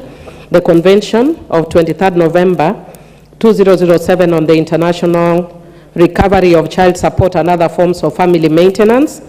Secondly, Convention on Jurisdiction, Applicable Law, Recognition, Enforcement, and Cooperation in respect of parental responsibility and measures for the protection of children, concluded on the 19th of October 1996. And third, the Convention on Civil Aspects of International Child Abduction, concluded on 25th of October 1980. Madam Speaker, let me thank Honorable Wundo for recognizing my work in the children's sector. Indeed, as a matter of fact, most of my professional work has actually been around the issue of the rights of children and the rights of women, but primarily on the rights of children. Madam Speaker, I think ab initio, I just want to indicate that by virtue of Article 25 and 26 of the Constitution, that says that any treaty that is ratified by Kenya becomes the laws, part of the laws of Kenya, I would want to actually call on the leadership to consider bringing treaties one by one. Madam Speaker, I would like you to, Honorable Speaker, I plead your attention. I know you are consulting with my sister, but I plead your attention because I'm seeking and begging for one thing that you can actually take forward as House leadership. By virtue of Article 25 and 26, once these conventions pass this floor, they become part of the laws of Kenya. So we can make direct reference to them as laws of Kenya. Yet, we are dealing with them as one law. We are dealing with three conventions on different aspects of child protection, but we are bringing all three of them at once. If I were to compare them to other laws, it means we are actually dealing, it's almost like an omnibus, but on substantive issues of three laws. So I would want to request that in future committees bring one treaty at a time. And the reason is also on the issues that Honorable Wundo is raising, because they raise very diverse issues, and if I wanted to raise all those issues in relation to each and every treaty, I may not have the time because of the also scarcity of time. But also because once we pass this, it becomes part of the laws of Kenya. And I also want to indicate that contrary to what my good friend Honorable Wundo says, under the Treaty Making and Ratification Act, when the committee is considering, you can actually consider putting a reservation to an article you do not agree with. Like I'll give you an example, there's a direct article that goes against, of one of the treaties that goes against provisions of the Constitution of Kenya. And because if we pass it, it means it will already be directly in conflict with a constitutional provision, and yet we'll have given it a stature of a constitutional provision because it is anchored in the Constitution. So it actually creates a problematic issue. Madam Speaker, Kenya is actually ahead in terms of our own domestic laws. We have the Children Act, among several other issues, among several other laws that deal with comprehensively with these issues. And in the last parliament, just before we went home, we passed a very comprehensive law dealing with most of these issues, child protection, issues of custody, civil aspects. I know Kenya has ratified the ones that have the criminal aspect, Madam Speaker. I can see my time is running out, but I just wanted to point out, Madam Speaker, it's my concern. You have an extra 2 minutes. Thank you, thank you. I really, really appreciate, Madam Speaker. Madam Speaker, my concern is number one, in reference to children born out of wedlock. The conventions do not seem to be addressed this. And in fact, one of them addresses in the negative. If you look at the convention that deals with jurisdiction under Article 4, it says the convention does not apply to the establishment of or contesting of a parent-child relationship. So it actually says that you cannot question parenthood under that article. Yet Article 53 of our Constitution says you can by questioning who the parent is. So it means we can even do DNA to establish whether a man is actually the father of the child, because the mother is usually kind of obvious. So in that case, Madam Speaker, it means it sort of goes against our own Constitution. And then if you look at, Madam Speaker, the other one that is the same convention also deals with the issue of when a child is born. And this one actually recognizes children at the point of when they are born. Yet our Constitution recognizes children from conception. So this also goes directly against our own Constitution, Madam Speaker. Madam Speaker, again, because of time, you notice I'm actually just focusing on one convention.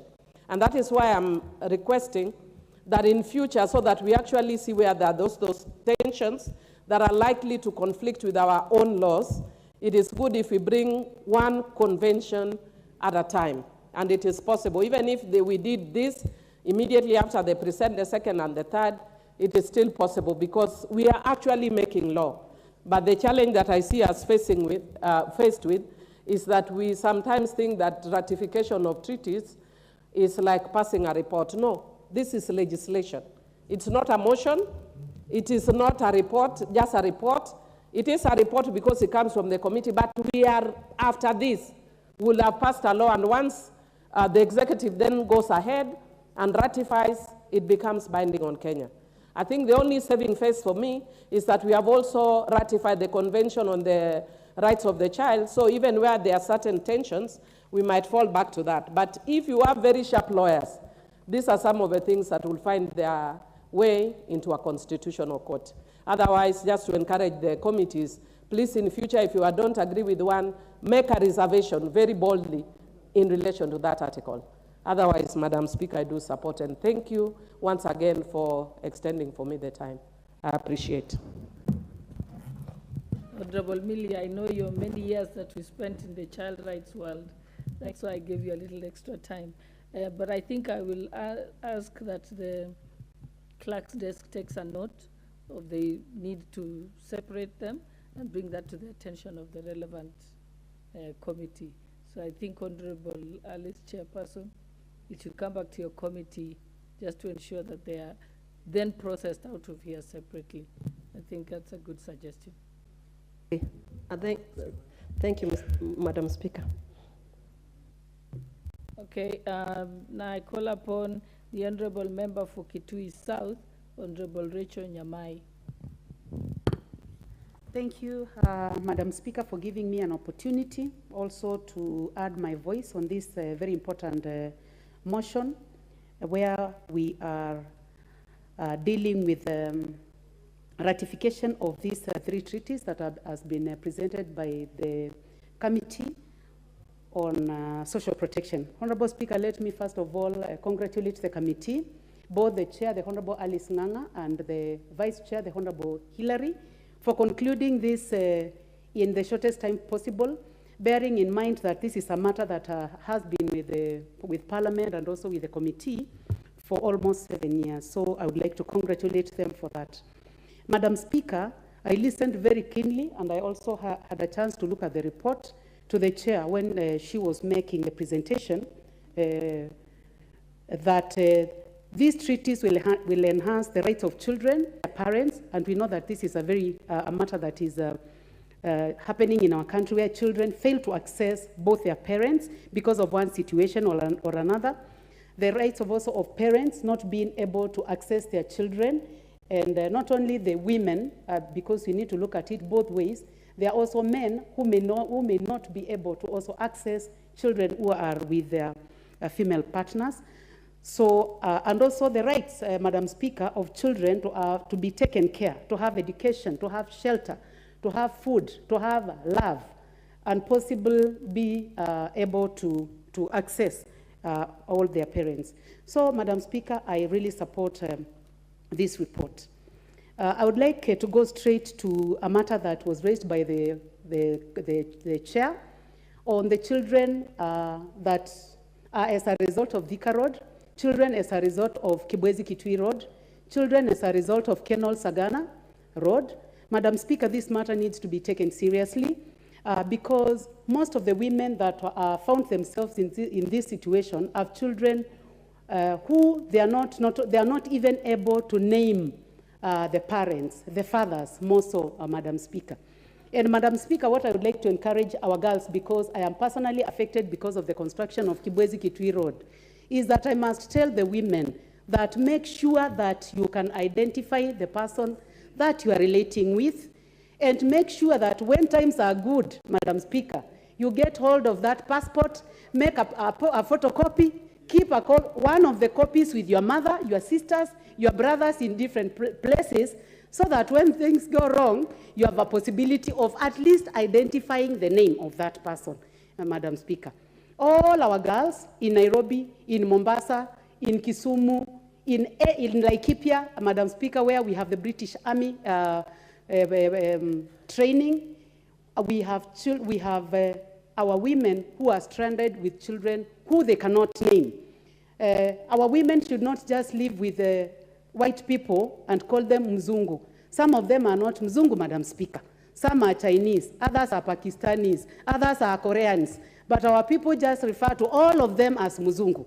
They must identify them. And the best way to identify them is when things are good, get that passport and make sure you make a copy, because things can go wrong, Honorable Speaker.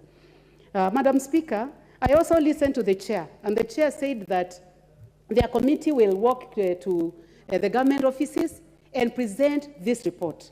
And also they'll be able to go to the Hague and present this report. I would also like to encourage them to support women, especially those who are not educated, to make sure that they get hold of the judgments, the court judgments. They may not be able to do this because this is not their everyday work, but there are government agencies that can pick these cases and ensure that they go through the judgments and they support our people, Madam Speaker. So I really appreciate that I got a chance, Honorable Speaker, to put my voice in this very important motion, and I would like to congratulate the committee and tell other committees to do the same, to take matters that have been in their committees and deal with them as fast as possible, as the Chair, Honorable Alice Nganga, and the Honorable Hillary have done. Thank you, Madam Speaker. Thank you, honorable members, and I note that there is a few members to my right. You have an opportunity, you will speak, because we have sufficient time. If you just allow me to dispense with those who will take over from the seat here. The Honorable Peter Kaluma, member for Homa Bay Town. Yes, thank you, Madam Speaker. Madam Speaker, I'm looking at the content of the report. I have not done so in full. The warnings that I would want to begin with, Madam Speaker, is that these are being referred to as the Hague Conventions. It bothers me that we somehow want to ratify these conventions and treaties, and we keep signing them as if we are obligated to do so. In fact, as if we are doing nothing else, not considering why they should be signed or not. Madam Speaker, by rushing to sign in the manner I see us doing, and I'm saying this, Madam Speaker, because I'll want to give some recommendations in terms of how we deal with treaties in future. This is the reason, Madam Speaker, as to why you get states like the United States, states like Israel, states like China, states like Russia did not sign the ICC treaty for Hague. But they come shouting to you that when you engage in such acts, you have to be taken to the Hague. And you remember, Madam Speaker, based on our history, we had the fourth president of the country being tried at the Hague. The current president of the country still has a pending case at the Hague. And by the way, we are not bothered that the states which shout they are after these rights most are themselves not signatories. The question that I would be asking if I were in charge of this convention is, number one, do these states we are talking about, whether the United States, the so-called superpowers, economic superpowers, whether it is Russia, whether it is Israel, whether it is the G20, have they signed? I think I have to make you stick to the topic. I know where you're going. Yes. But this we are just talking about, these are child rights conventions. I'm fine with them, Madam Speaker, and you remember you are they have three separate names. The civil aspects of international child abduction, jurisdiction, applicable law, recognition, enforcement, cooperation, parental responsibility, and measures for protection of children, and then on international recovery of child support. Surely, Honorable Kaluma, I taught you child law. I get you. That so is the point I was making, now Madam you want Speaker. to go to another topic. Madam Speaker, I remember that was so many conventions which were ratified and agreed upon by the humanity of nations. And Madam Speaker, you remember in your children and the law classes, I got straight A's. In fact, I was sweeping marks as a person who understands them. The point I'm making, Madam Speaker, is that howsoever they are called, they are originating from Hague. And what I'm talking to Madam Speaker before we go to the content, because I'm going to the content, is the alacrity with which we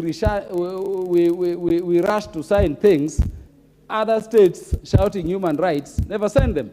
And so the question I'm asking to the committee is that before you brought these conventions for our consideration, because this is part of the ratification, as Honorable Millie say, which other states have you confirmed to have signed them? Number two, Honorable Speaker, it is very good nowadays to say children's rights. And on the face of it, Madam Speaker, you know better than me how the realm of international treaties, international conventions is operating now. When they tell you children's rights, they'll tell you all children. But do we bother to question who are all children if it is moving from a child? When they tell you all women in all their diversity, do you know what they are talking about? Your guess is as good as mine.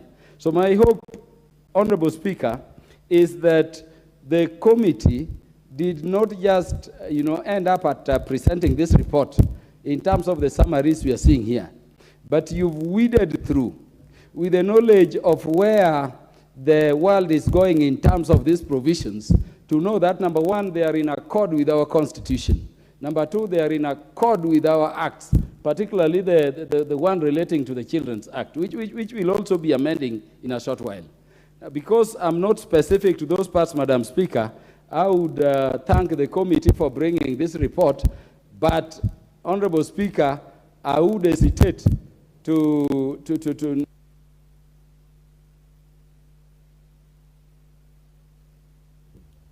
You can finish your sentence in exactly 10 seconds. Thank you, Madam Speaker, for your gratis award. I would say beyond the passage of this motion, if it will pass, we go back to dig to ensure that they accord with our existing laws.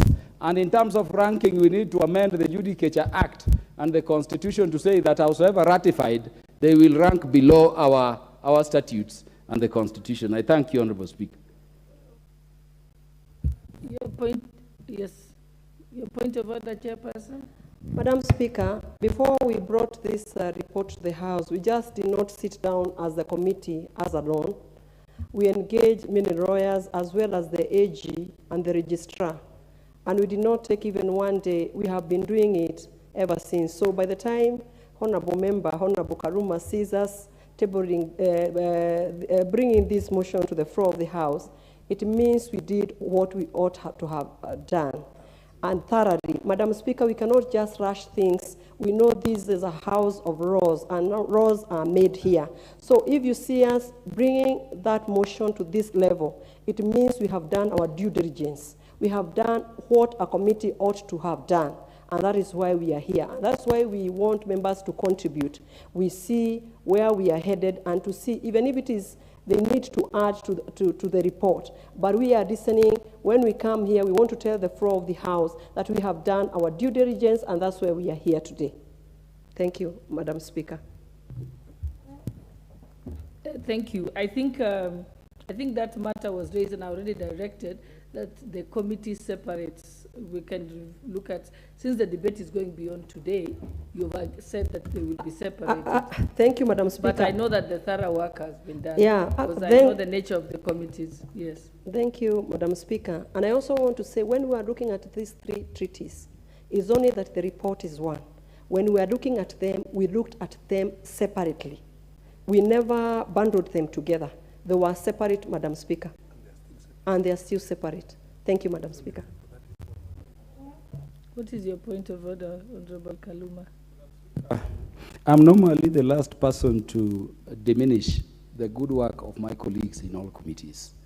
The point I'm making is that the committee ought to, and remember I cautioned, ought to tell us what is lacking in our constitution in terms of Article 53 and the Children's Act, which we are going to get only if we sign this treaty. That is the point I'm making, and that is the distinction I would request as we continue contributing we make, because if we don't approach it that way, then we risk signing things, languages are now nuanced, you sign them, yet they are not adding anything to us while exposing our children as a country. That is the point I was making. Otherwise, I salute the work of all our committees of parliament.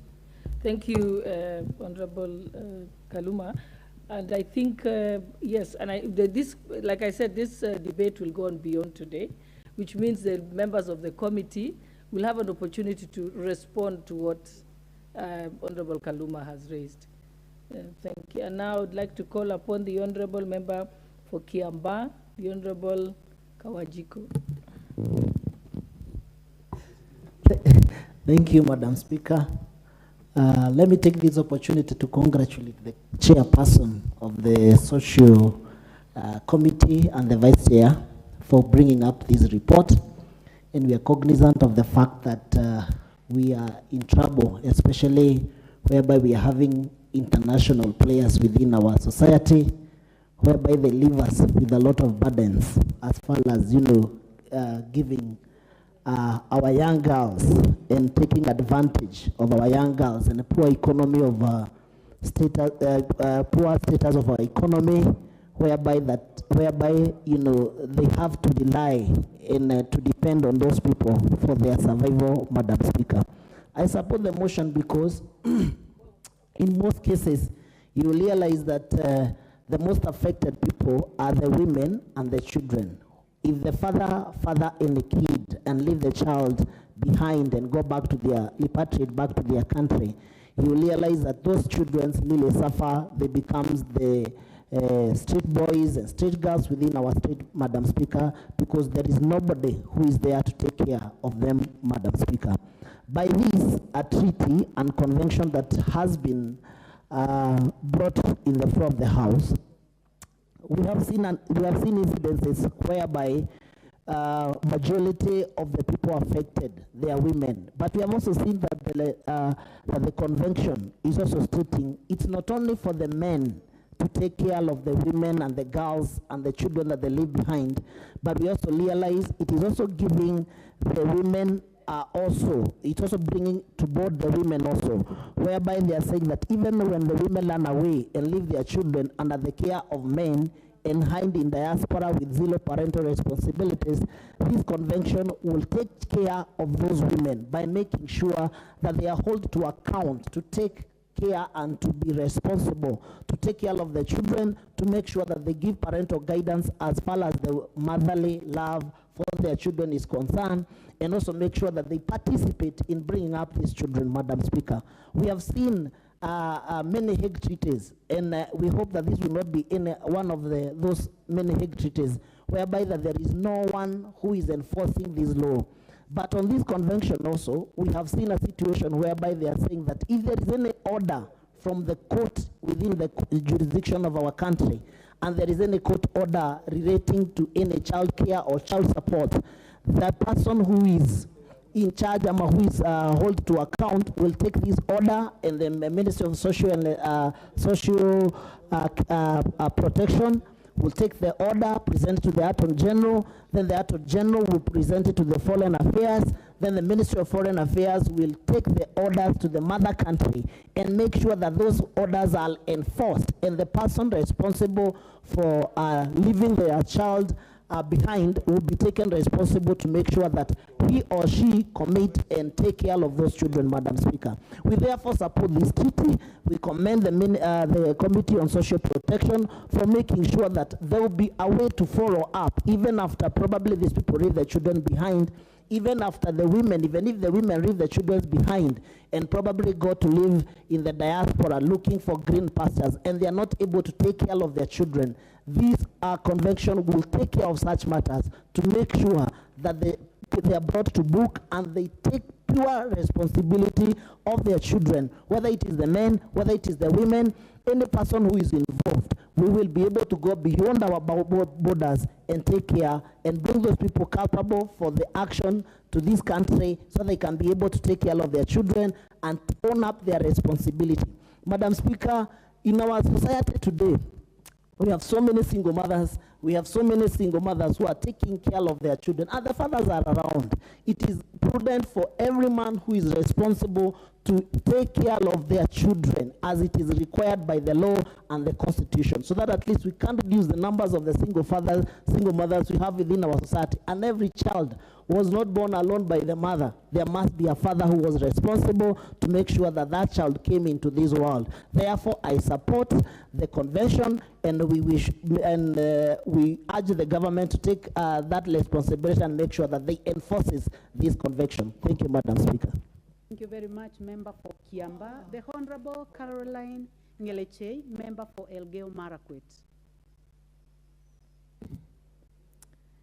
Thank you, Madam Speaker, for giving me this opportunity, and should appreciate because I've really waited for that chance. I want to, first of all, appreciate the member, Alice Nganga, together with her committee, for bringing in the very important issue. Madam Speaker, you realize that it is a right of every child to be taken care of. In layman's language, we always say these children, nobody has had the responsibility of giving birth to a child. He or she should know that that is her responsibility or his responsibility for life. Madam Speaker, you find that many of the children who've found themselves in those crossroads, whereby they are left with one child, the ones that Madam Speaker was speaking about that emanated from the construction of roads here in Kenya. those children might never be upright forever because they'll keep asking themselves so many questions and they'll keep seeking to find out who their parents are. And they are not only the ones who are getting tortured, Madam Speaker. You find even at times those parents, because they are not able, they leave those children to others. Some leave them with their grandmothers, some leave them with their aunties, some even leave them to the community. And many of these members of parliament will tell you that many times when they do fundraisings, they raise children whose part of their parents, one part of the parent has absconded their duty and left it to one parent who might not be able to take care of. It is therefore very important, and I think this motion is very important and must be supported. It is also, as we discuss about foreigners or other people having kids with our children, with our locals and leaving them, it is also very important to think about it, to think about those who are doing it locally, Madam Speaker, and leaving them. As much as we have the law, we've never had the enforcement of law fully. Or you find that it's not easy for those parents who are left to take care of their children while others are having field day outside. I've not had that opportunity, nor the law is very, the law does not support them fully. It is not free. It comes at a cost here in Kenya. And you find many people, instead of fighting for child support or even looking for those people who have the responsibility of their children, they just leave it and struggle on their own. And many problems in this Kenya are brought about by people who are leaving their responsibilities. That is why even when we have issues of like the active issue in Malindi, in Kilifi about the Pastor Mackenzie, you find that most of the victims are children. Some of these children are mentally tortured and some of them are miserable and they are looking for a shelter. But then, Madam Speaker, even as we look and adopt the treaty, it is also good to ask ourselves if we are giving away our rights as Kenyans, if we are also giving away the rights of the jurisdiction, because if I am Kenyan, for example, I should be tried at home. It doesn't only apply to those people who are running away, but also Kenyans who are running away from other countries. And it will also be good to know if Kenyans have children outside, will they be tried or will they be taken care of here at home, or they will also have to be taken to the Hague or other jurisdictions. So as we adopt this one, the committee should also come out clear and tell us that will we be giving away the rights of our jurisdiction when we adopt such treaties. Otherwise, Madam Speaker, I would support the motion, and I say that this is very good for us and good for the children of Kenya. Thank you, Madam Speaker. Thank you very much. The Honorable Donya Doris, member for Kisii County. Thank you very much, Madam Speaker. We are humbled as women when we are discussing issues that are so dear to our hearts. The issue of children rights, their protection, what actually begins at birth. There are countries that have strict laws that you cannot even go into a lodging with their girls. They are very protective. Like Madam Speaker, when we were in South Sudan for the parliamentary games, we were told in South Sudan, you can't just speak with the ladies the way you want. Otherwise, you will have it rough. When we had a discussion in our committee about Saudi Arabia, they were telling us that if a Kenyan has a child, that child is not protected in that country unless you are legally married. Maybe we should also check on the laws of marriage. Another thing, how do we ourselves treat our children? Of course, we have men who run away. They even don't want these particular children to bear their names. Worse still, when there's a disabled child who is being involved in this marriage, they are usually not, you find a man maybe even chasing the wife away. They think that if the firstborn was disabled, definitely the second child is going to be disabled. Now you find these children, they don't even have emotional support. No one is supporting them. And I wish we had a direct line like that one of 911, where we call to report these matters. And that direct line communication should be very active and responded to quickly, so that the culprits can fear and know that the lives of these children matter. When we are not serious with a particular law, even if we speak about it today, we speak about it tomorrow, Madam Speaker, nothing will be done. But when we are strict and people know, like when we had COVID, everybody knew we are supposed to wear masks. A 3-year-old, everybody, which we are now talking to speak because we are celebrating and hoping that this thing is going to, the law is going to be enforced. If there are no serious measures that are taken, then we will be taking ourselves back. So I support the report of the committee and the way the members have come on board to make sure that every children celebrate their life, every children celebrate their recreation. There are those even who are not allowed to play with other children. The rights of our children are very vital. Thank you very much, Madam Speaker. Thank you, Member for Kisii County. The Honorable Rindikiri Mugambi, Member for Wori.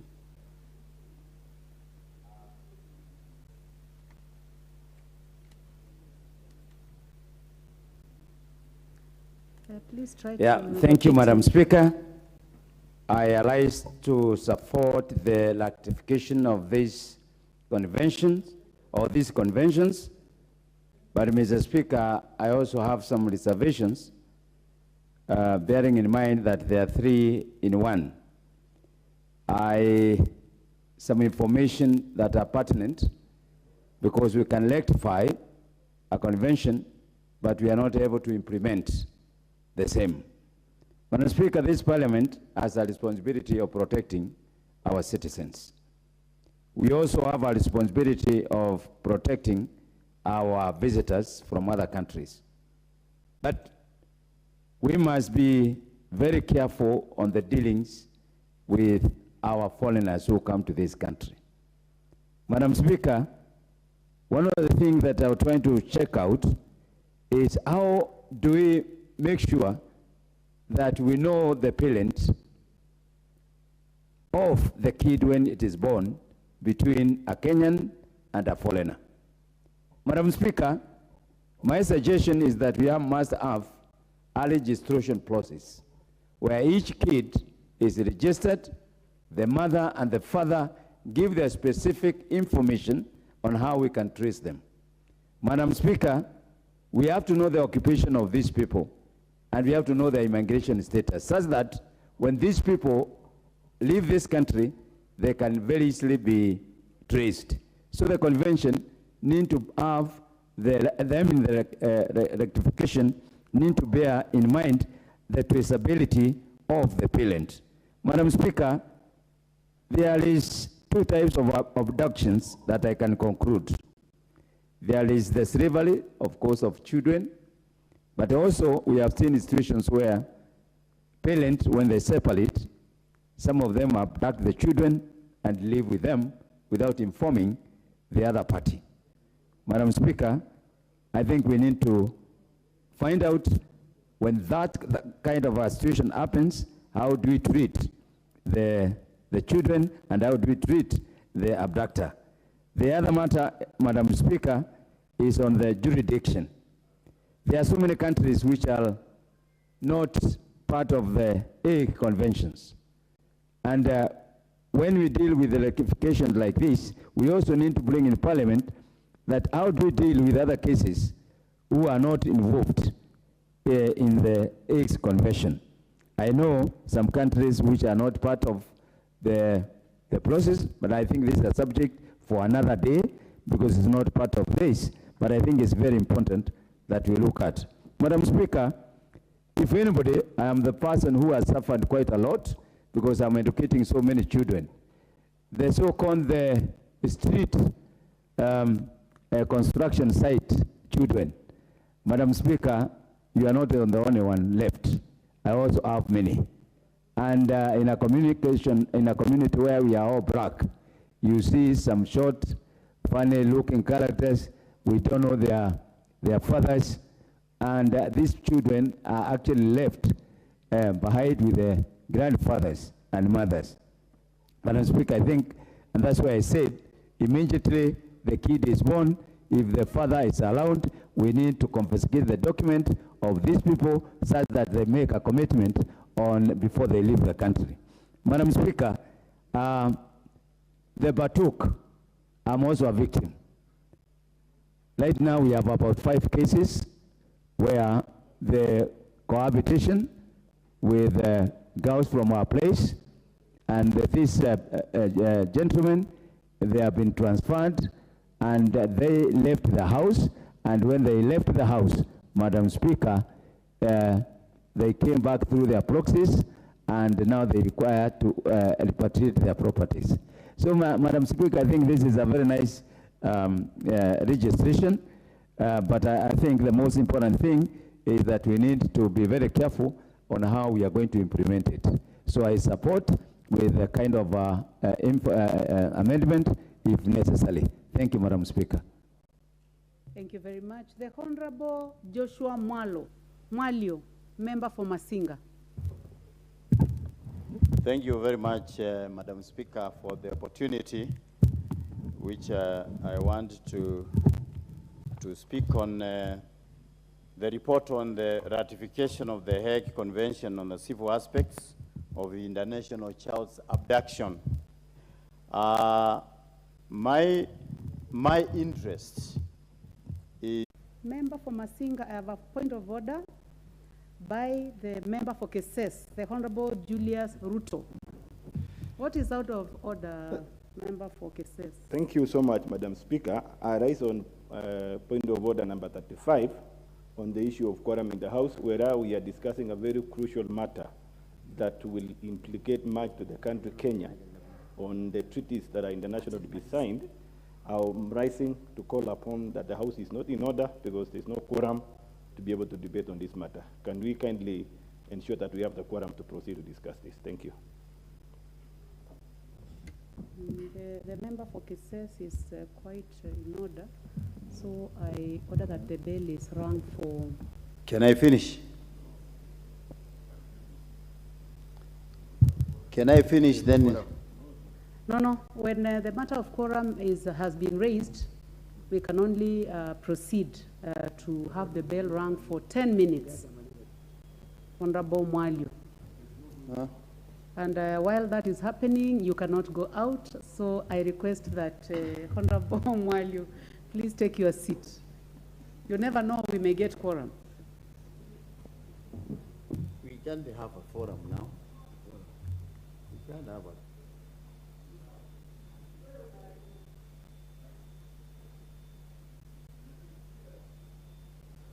There's no quorum. Look at it.